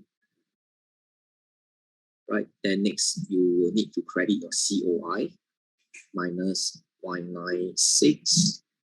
Okay, and then after that, you will need to credit your NCI. So credit, of course, you will means at 69. Okay, so that's the first double entry. The second double entry is NCI share of post-acquisition RE, which you will debit your retained earning, which you have already done it, and credit your NCI 21. Right, so here I will need to add 21. Right, so that's the proportionate share. Right, so remember the important feature about proportionate share is NCI has no share in the goodwill. Right, NCI has no share in the goodwill. So that is the proportionate share. So now we look at the next method. Next method is called NCI at fair value. Right, fair value method for NCI. Okay. So this part now. Now we are using the fair value method. Okay, so here we have an assumption here. Fair value of NCI is 74,000, right? Fair value of NCI at DOA is 74,000. Okay, so let me get back to this on the later part. Okay, now, so let me just tell you again the important feature about this method, right? The important feature about this method, fair value method. What is the feature? Right, so under this method, right, the NCI at fair value method, under this method, remember, we are now looking at NCI at fair value, right? So for this method, same thing, we are talking about the goodwill. So under this method, goodwill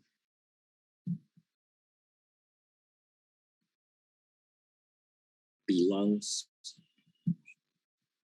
to both NCI and the group. Okay, so if you make a compare and contrast, earlier the proportionate method, goodwill does not belong to NCI, right? Proportional method, goodwill does not belong to NCI. But if you are using this fair value method, goodwill belongs to NCI and the group. So in other words, means to say goodwill belongs to everybody. Okay, right. So of course, the main thing is still the same. My retained earnings for my parent is 500, and my subsidiary retained earning as per question is 250, right? So this of course will not change. Okay, now, so fair value of subsidiary asset at date of acquisition. Okay, so of course it will be the same. Ordinary share capital and retained earnings. Right, so my OSC of my subsidiary is 50. Then my RE at DOA is 180. Right, okay, right. So total we have 230 here. So this 230, same thing will be shared among these two.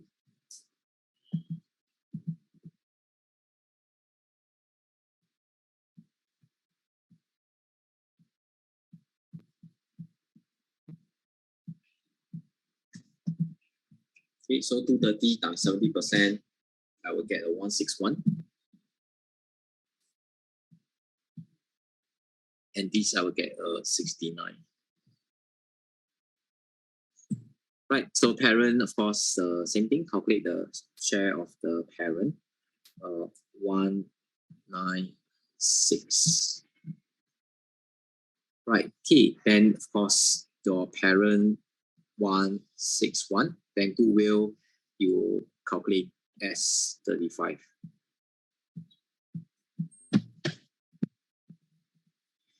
Okay, right, so this is what we normally do, right, what we normally do. But now if you are using the fair value method, right, NCI fair value method, there's one extra working. Okay, I'm very sure you have noticed this part is the extra working. So you need to calculate the goodwill for NCI, right? Because using this method, NCI will have a share in the goodwill. Okay, so this working is so-called new, calculating the goodwill for NCI.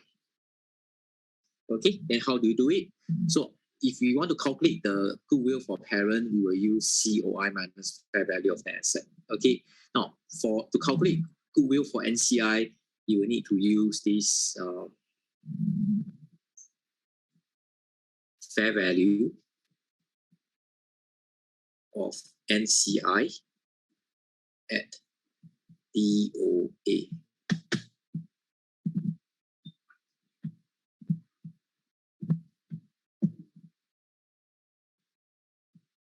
Okay, fair value of NCI at DOA. Now, so in this question, this number is given to you, is here. Fair value of NCI at DOA is this number actually.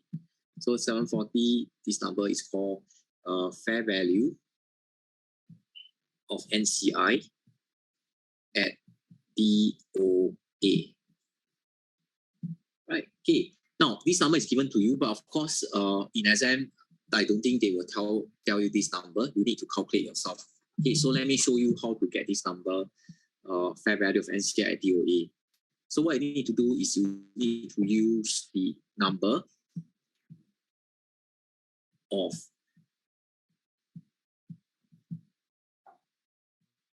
subsidiary shares held by NCI. Okay, number of subsidiary shares held by NCI. Then you need to multiply by the market price of subsidiary at date of acquisition. All right, so by this equation, you will get this fair value of NCI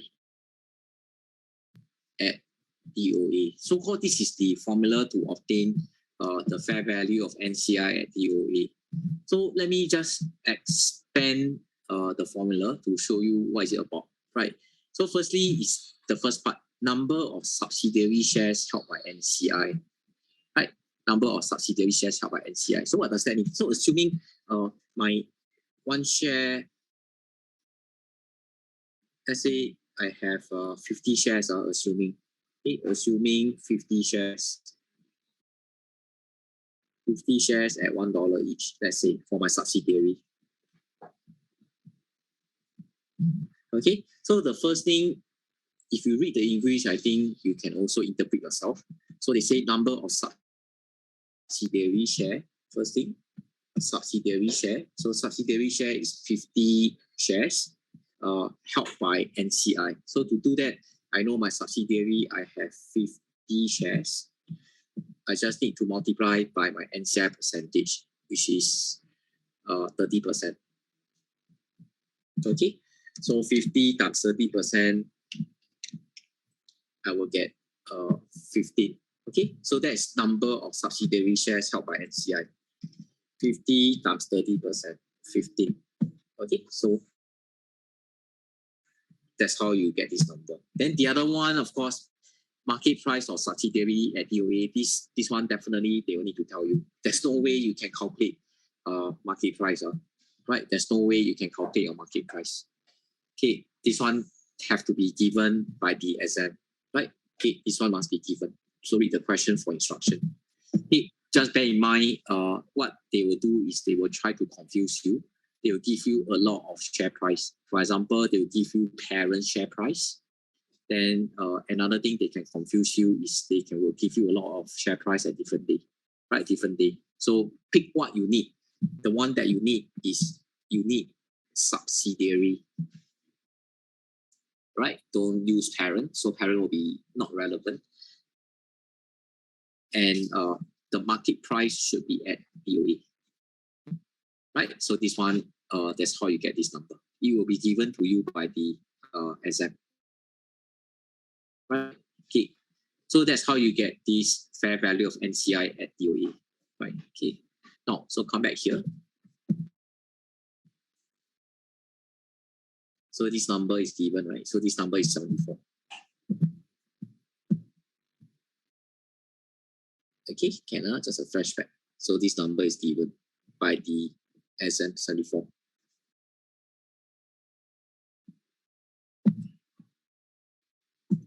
Okay, so 74 minus your 69. Then my goodwill for my NCI is equal to 5.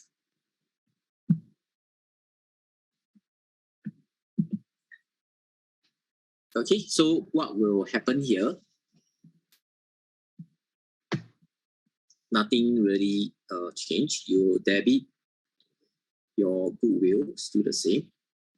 Debit goodwill of now is 40, 35 plus 5, 40, right? Then you will debit your OSC of 50. Then you will debit your retained earnings, 180, right? As usual, you will credit the investment in S.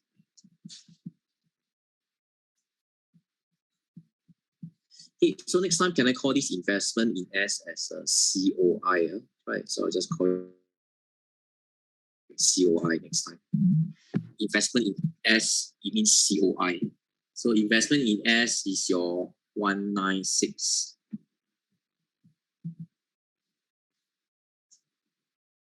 Okay, so by right, of course, the last number is your NCI. So this NCI number is supposed to be a balancing figure, right? It's supposed to be balancing figure. But of course, you can actually prove it. There's a proving. This number is supposed to be a balancing figure. If I use it as the balancing figure, I will get 74. Right. So as I say, there's a proving check.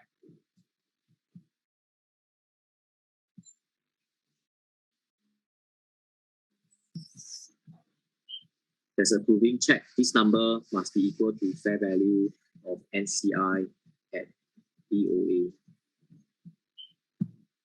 Right? Okay, so of course, if you remember, the fair value of NCI at DOA is actually this 74. Okay, so it's a proving check. Supposed to be a balancing figure, but this number must be equal to fair value of NCI at DOA. Okay, right? Okay, so this is the long cut method, right? So you see, we do so many things, right? Do this whole chunk here to get this double entry. So in exam, nobody actually really care about how you get your answer. As long you get your answer, they are happy to give you the mark. Okay, so they are not really interested in the progress, in the process. They are not interested in the process. They just want to see this, right? So that's why they came out with a formula again. So this formula, I'm very sure you hear before, right? Okay, a formula using fair value of NCI method. Okay, so remember, just like I mentioned to you, end of the day, the objective is I just want to get the double entry here. So no matter what I do, as long I get this double entry, it will be fine. So they came out with a formula which looks like this, right? Okay. So something like that. COI, right? So CO in the numbers, I will get a 196 plus fair value of NCI at DOA, which is 74, right? So add this up, 196 plus 74, I will get a I will get a 270.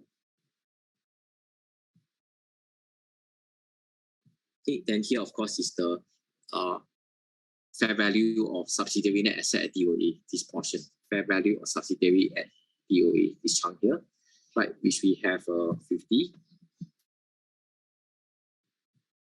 And we have 180. Right, so goodwill, you just need to use your 270 right here, minus this chunk here. So 50 plus 180, I will get 230. So in this way, I can also get my goodwill. 270 minus 230 of 40.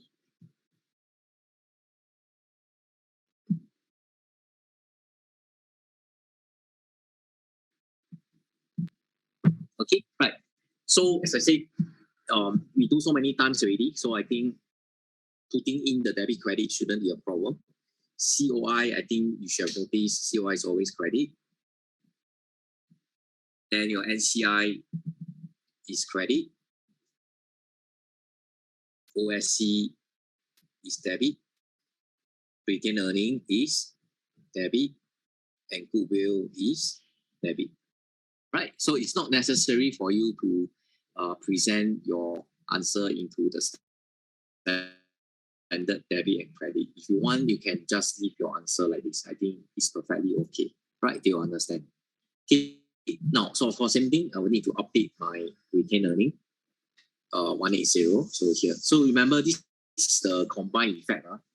So I told you there's a long cut and a short cut. This is the long cut. If you can see, it's really quite long. Right? You see, I do so many things. I just want to get this number. Right? I do so many things. I just want to get this number. So actually, I have a shortcut to do it. Okay, so shortcut, I just need to fill out this. Let's see. So eventually, my answer is the same. You see, goodwill 40, OSC 50, retained earning 180. You will see it's actually the same. Right? You can also get your answer.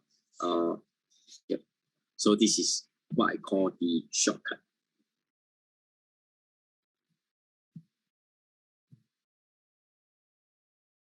Okay, then this part here is the long cut.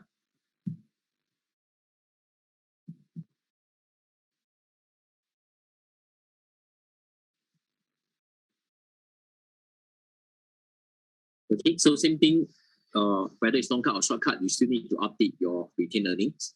So retained earnings 180. So here, I will minus 180 here.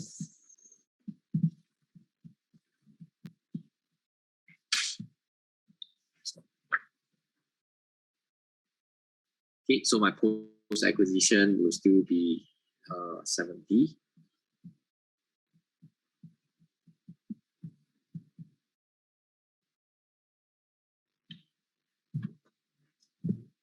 Okay, then next we talk about the impairment of goodwill. So impairment of goodwill, of course, double entry will still be the same. You will still need to debit your retained earnings and credit the goodwill. Okay, so they mentioned the impact percentage is 20%. Right? Goodwill is impaired by 20%. Then now my goodwill is 40, right? So my total goodwill is 40. So to calculate impairment of goodwill, I will need to use 40. Sorry, here 40 times 20%. And that will be 8.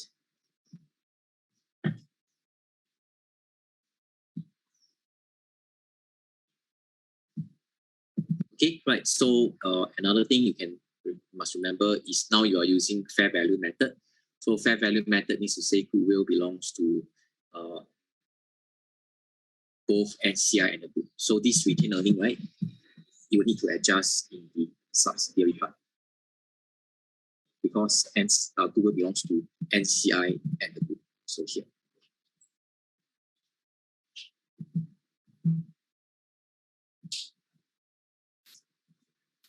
Goodwill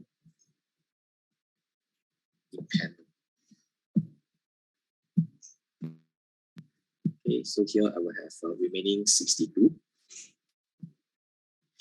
Right, then of course the last one, I think you have guessed, the NCI share of post-acquisition RE. Here.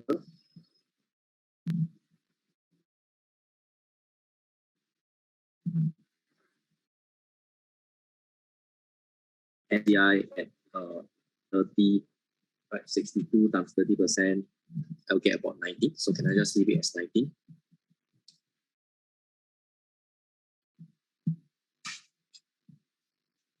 $43. Okay.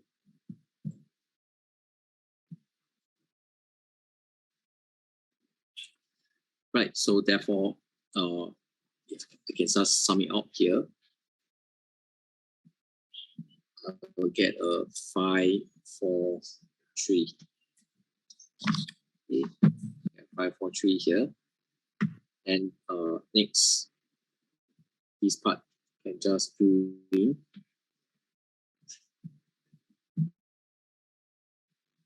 Debit retained earnings and credit your NCI.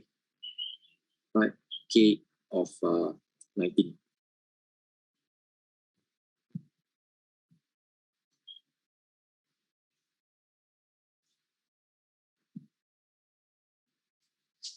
Okay, right. Okay, then I think that should be right. So of course, we can update the balance sheet. So remember,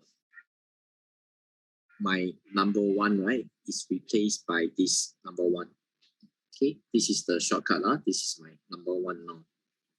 Okay, so you have to get used to adjusting your balance sheet looking at this format.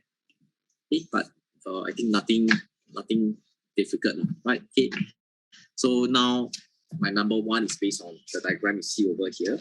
So you need to credit COI 196, right? Okay, so of course I will need to minus 196 here on my COI. Okay, then next I will have credit NCI 74.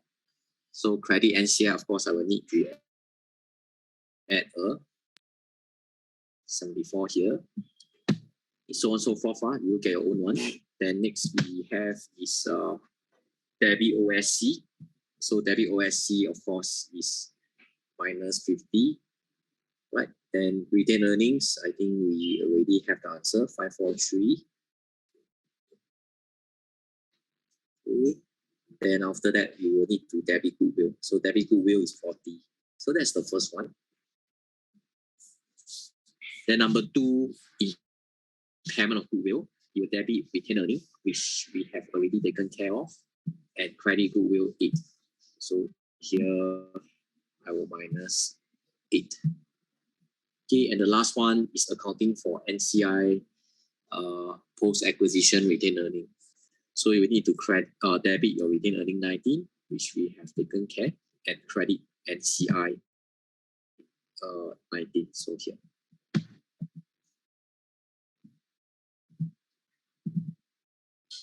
Okay, right.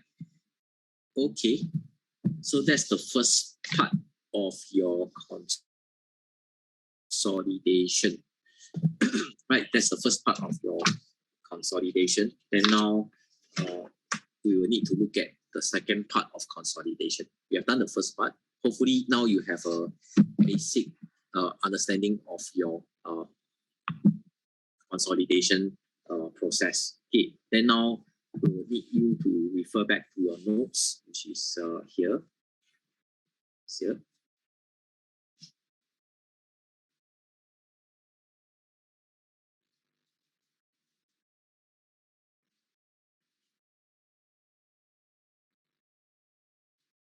Okay, right. So here, so we completed here. So next one is here on your page 150.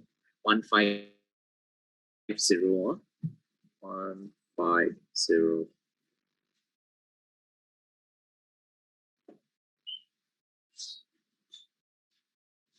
Okay, right. So now, of course, we have two things. One is called intercompany transaction. Right. So what is intercompany transaction? So if you ask me to explain what is intercompany transaction, the key word is transactions. Right. So to me, intercompany transaction, usually I would say is example is your key items. Right. So intercompany transaction, maybe for example, parent sell to subsidiary or subsidiary sell to parent. Okay, that's intercompany sales. Then maybe subsidiary pay interest to the parent, right? Then subsidiary declare dividend to the parent. So all these are called intercompany transaction. Okay, then next we have something called intercompany balances. So intercompany balances, I think you can guess, must be your balance sheet item, right? Balance sheet item, balances.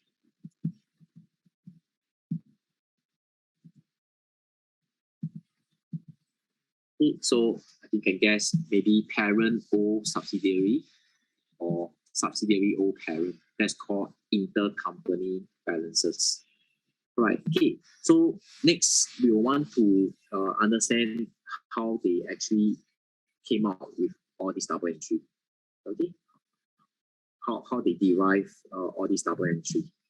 Okay. Now, so of course, to understand all this double entry, you need to remember this diagram. Okay. Right. You need to remember this diagram. So remember, this diagram basically tells you how do you do consolidation. So I told you to do consolidation, the first thing is you need to add accounts of A plus accounts of B, correct? So that's the first thing. How to do consolidation, add across. Then second rule is what?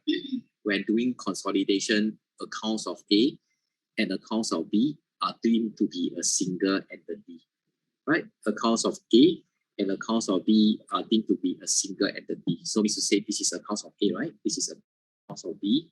Then I told you it's deemed to be a single entity. The single entity we are talking about is entity AB.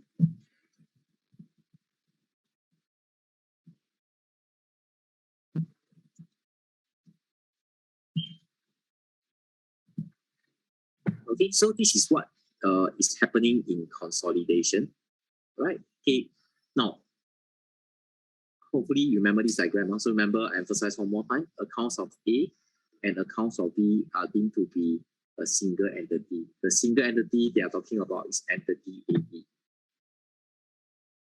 Right, so with this diagram in mind, then you can further understand what is intercompany transaction. So intercompany transaction, I told you, is, for example, parent sell to subsidiary or subsidiary sell to parent. Okay, so in consolidation point of view, right, whether it's parent sell to subsidiary or subsidiary sell to parent, they have this conclusion. In consolidation point of view, it means this. Right, it means this.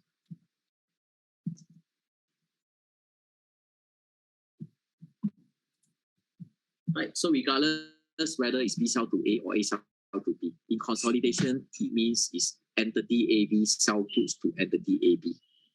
And see, in other words, it means to say I sell to myself. Can see, entity AB sell goods to entity AB. This is consolidation point of view. Okay, so remember, consolidation point of view, accounts of A and accounts of B are deemed to be a single entity. The single entity is referring to entity AB. So can see, in console point of view, this is actually what it meant. I sell goods to myself. Right? Okay. So by hearing that, I think you will agree with me that this is not logical. Right? Okay. In console point of view is same entity sell goods to same entity. This is console point of view. Same entity sell goods to same entity. So obviously, you'll notice this is definitely not logical. Okay, so not logical. Of course, you need to do something about it. So if you remember at the start, I told you the purpose of all this double entry is to solve all the problem, right? So this is one of the problem. I sell to myself is not logical. So the solution is, you think about it, what you need to do. If it's not logical, then I will need to remove it, right? I will need to remove it. Okay, so now before we even talk about the double entry for removal, so think about what happened first. Okay, so when A sell to B, right, then what happened is A would have debited receivable account, right, and credited sales account. Okay, then in B's point of view, B should have debited purchases and credited payable.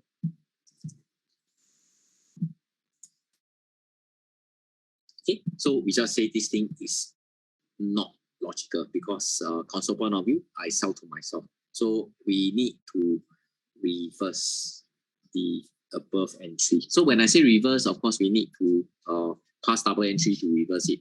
So we all know we cannot say use liquid paper, remove it. Okay, there's no such thing in accounting called liquid paper. Cannot liquid paper off the double entry. The only thing I can rectify is I need to reverse it.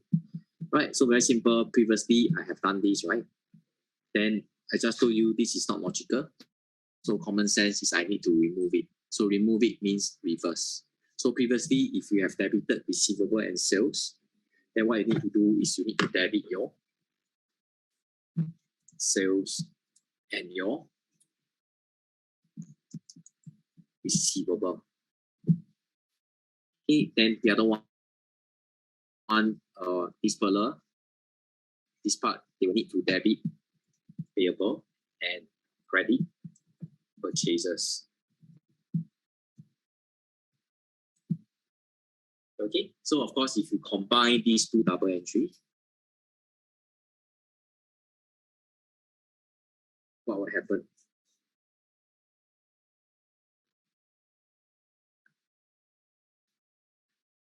Okay, if you combine, then you see, if you combine, I will get a sales and purchases here.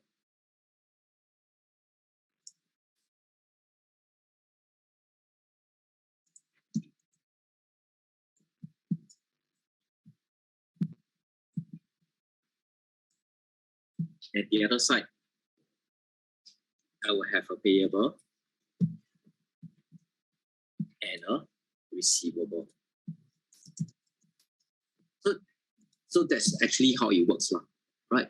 Then if you see in the end, that's how you get this double entry. You can see debit sales, credit purchases, debit payable, credit receivable. So in the end, that's how you get this debit sales, credit purchases, debit payable, credit receivable. Right? So that's how they get this double entry. So remember, in console point of view, it means I sell to myself. Right? So not logical. So if it's not logical, you need to remove it. We say I will need to reverse. Right. So the rest, right, actually nothing special. I'm very sure you can come up with the double entry yourself. Right. Okay. So if you can just do it yourself already. You don't need to wait for me. Okay. So for example, intercompany loan, right? Intercompany loan. So maybe for example, A lend money to B. So when A lend money to B, A will debit a loan receivable and credit a bank.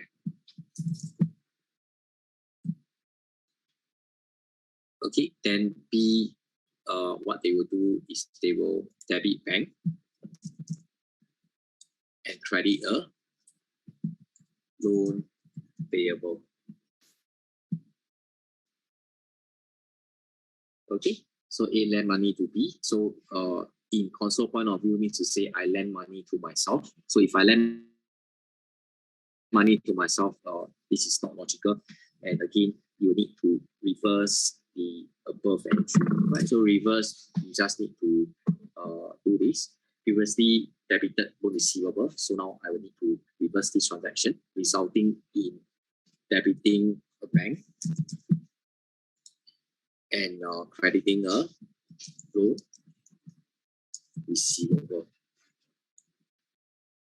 And here you will need to debit loan payable and credit a bank.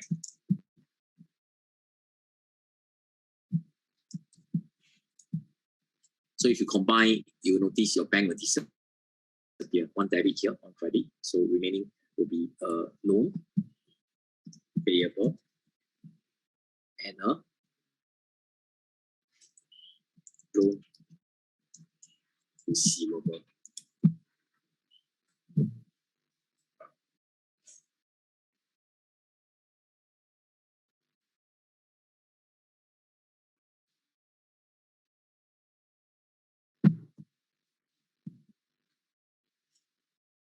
Okay, next of course is intra-group interest. The same thing. When A lend money to B, B will need to pay A interest. Right? In console point of view means to say I'm paying interest to myself. Okay, so same thing, reverse off. So when A, when B pay interest to A will do what? A will actually debit a bank.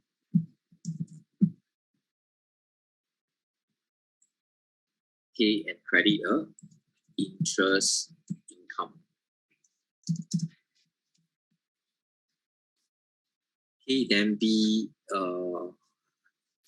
what they will do is they will debit an interest expense. All right. Then I will credit a bank, right?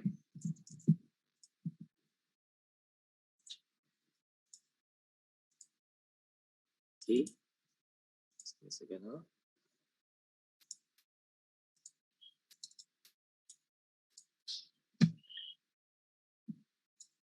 It's supposed to be an interest expense A.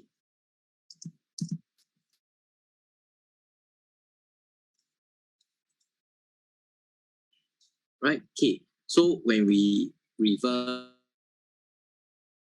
what will happen? So previously debited bank and credited interest income. So when you reverse, what you do is you will debit your interest income B and credit bank. Likewise here, you will debit bank and credit interest expense A. Okay, so if you combine, then what will happen is your bank will disappear. So remaining is just the interest income.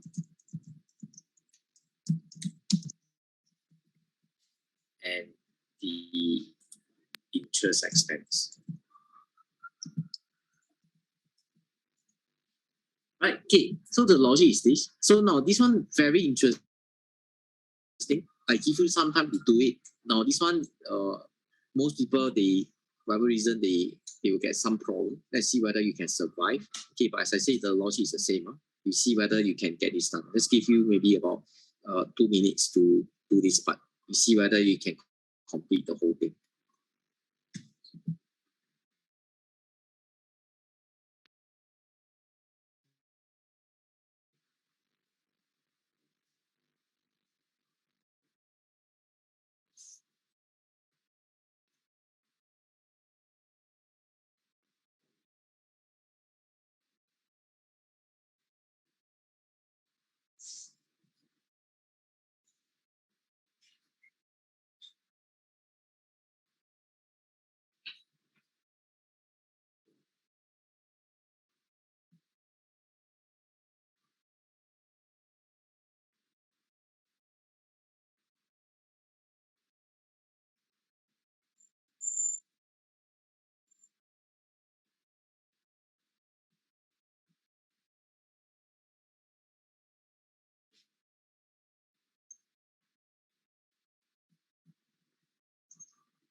Okay, so this transaction is called intra-dividend, intra-group dividend. So situation is B declare dividend to A. So when B declare dividend to A, then of course A will, accounting entry will be debit a bank and credit a dividend income. Right? So when B declare dividend to A, so this is what A will do. Debit bank and credit dividend income. So in B's account, so when B declare dividend to A, B will debit a retained earning. Right? Retained earnings and credit a bank.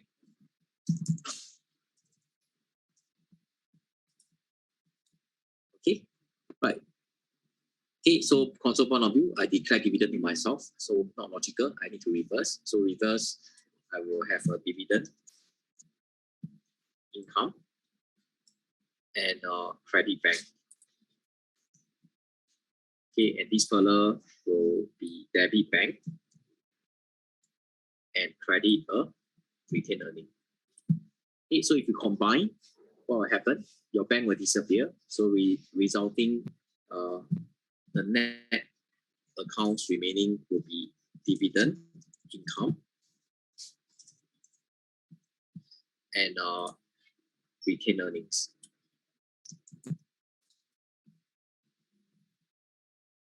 Okay, right.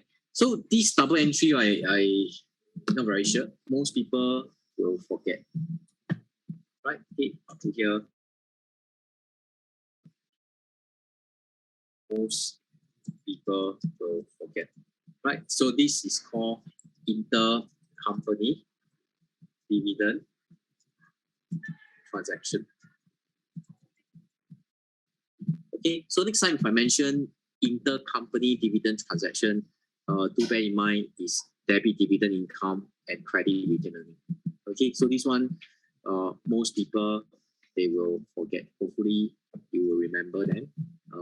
So bear in mind next time if I mention intercompany dividend transaction, it means debit dividend income and credit your retained earnings. Okay, right. So all these are the basic one, right? All these are the basic one, which I think you shouldn't have any problem. So the more advanced one is this unrealized profit on inventory. Okay, advanced entry will be this unrealized profit on inventory. So let me share with you how they actually came out this double entry. Okay, now before that, of course, we will need to understand something called realization concept. Okay, you see unrealized profit. So I think if you want to understand the whole thing, you must firstly understand what is realized, right? Okay, so realized, of course, will come from the realization concept. So under this realization concept is profit is recognized only when it has been realized. Okay, so this is the textbook definition for realization concept. Profit is recognized only when it has been realized. So if you ask me, you might as well don't tell me, right? The definition is quite useless. If you tell me realization concept is profit is recognized only when it has been realized. Okay. So not very helpful. So let me help you to expand a little bit more, right? So here, when they say profit is recognized, right? So it means to say, if you want to recognize profit, you credit P and L. Right, so what they're trying to say is you can only credit P and L only when it has been realized. So realize, if I use another word, it means confirm.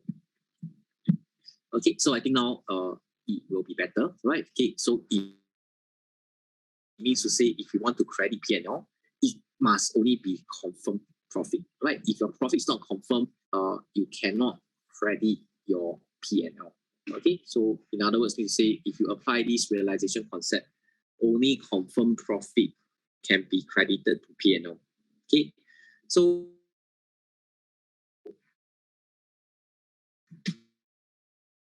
an application of realization concept is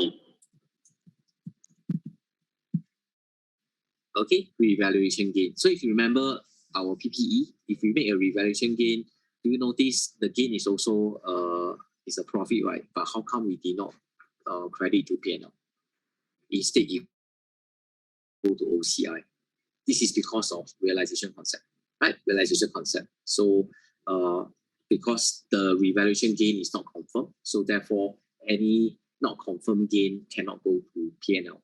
So that's why you can't go to P&L. So you can only park as OCI. Okay, right. So of course, if you are alert, you will also notice that there are some conflict, right? There are some conflict. Accounting treat which is not following the realization concept. Okay, I just share with you. It's not got nothing to do with console, right? So I will just want to tell you your accounting standard is not 100% foolproof. There's always a conflict, right? So means to say if you apply, you are doing something, but you are violating the realization concept, right? So conflict means to say you are violating the realization concept. Some accounting treatment, you notice that there's a conflict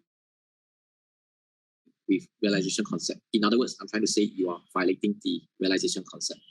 Okay, so remember, realization concept means to say only confirmed profit. Only confirmed profit you can recognize it in P&L. If your profit is not confirmed, right, then you cannot recognize to P&L.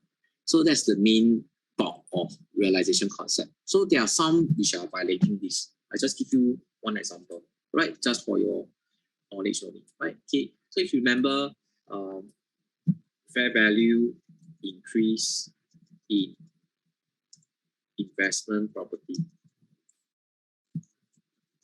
using fair value model. Remember, right? So when we talk about investment property, there are two methods. One is fair value method.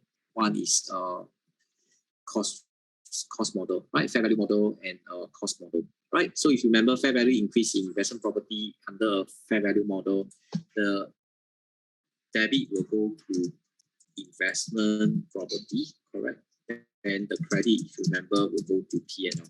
So isn't that the same as just now the revaluation gain? This is not a confirmed profit, right? Technically speaking, the fair value increase in investment property is not a confirmed profit. But how come it will go to P&L? And see, right? So I only can tell you this is violating the realization concept. So this is also in on what you will be doing in SPR. They will ask you to explain, by doing this, which accounting concept I'm violating. Okay, so just want to tell you, your accounting standard is not 100% foolproof. So means say you cannot say, everything will follow the realization concept very nicely. No, there's bound to be violation, right? Bound to be violation. Then you are supposed to explain it. Okay, so that's this part. So back to our consolidation now, right? Okay, back to consolidation. So remember this diagram. So this diagram means to say accounts of A and accounts of B are deemed to be a single entity. So the single entity I'm referring to is entity AB. Right. So just now we already see when A sell to in console point of say I stop. Okay, but now what happened if A sell to B at a profit? Right, if A sell to B at a profit, right, in consolidation point of view, I think you would have guessed when A sell to B at a profit in consolidation point of view, it means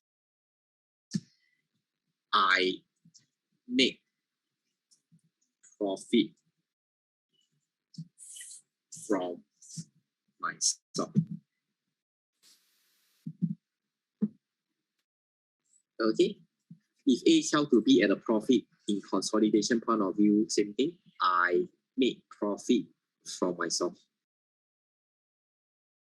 Okay, so again, this will not be logical. Then of course, you need to think of some idea to rectify this problem. Okay, so that's the main bulk. So let me explain to you in details. So unrealized profit, they say such unrealized profit arises when one group company sell goods to another group company, and these goods have not been sold on externally by the end of the year. Right, so what they're trying to say is this: when A sell to B, right, if B managed to sell all the goods to external party before the end of the year, then okay, no problem. Okay, but the problem will arise if B, right, is not able to sell all the goods to external party by the end of the year. Right, this is the problem. Okay, and of course, at exam, they will always have this problem. They will tell you, this B is not able to sell all the goods to external party before the end of the year. Okay, right. So profit is considered unrealized, right? Because the profit is still within the group.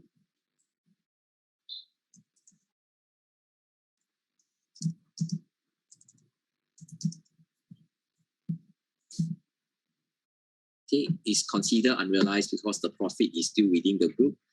So profit is only realized, you can guess, when this B, right, sell goods to outsider. Right, so profit is only confirmed when B sell to outsider. But if we have, then what will happen? Then we will have a problem of unrealized profit.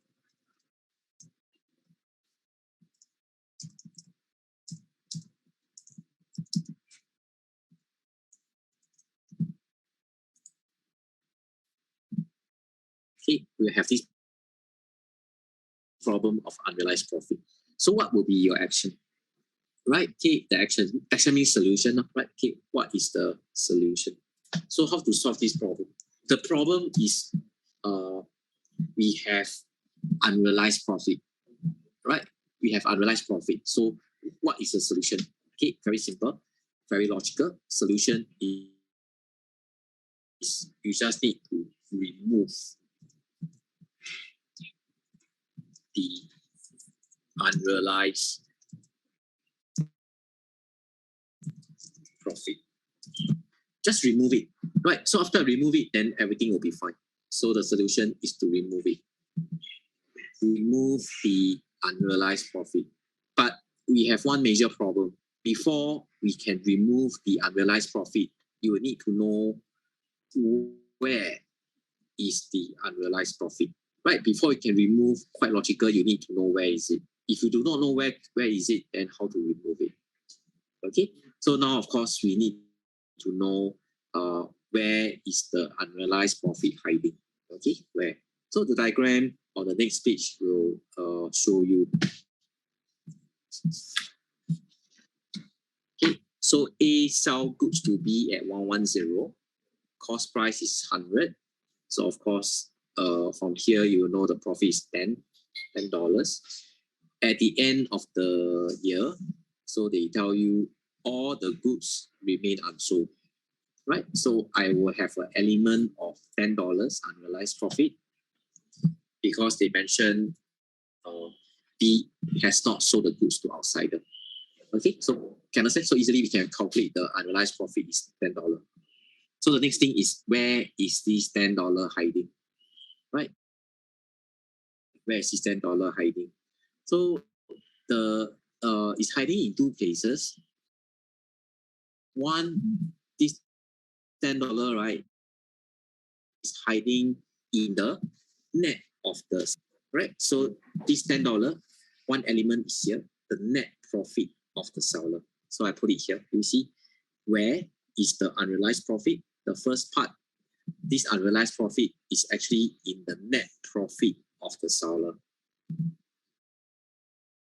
Okay, so if you know the net profit, if you know the unrealized profit is hiding in the net profit of the seller, so solution obviously is I will need to reduce the net profit of the seller. Correct.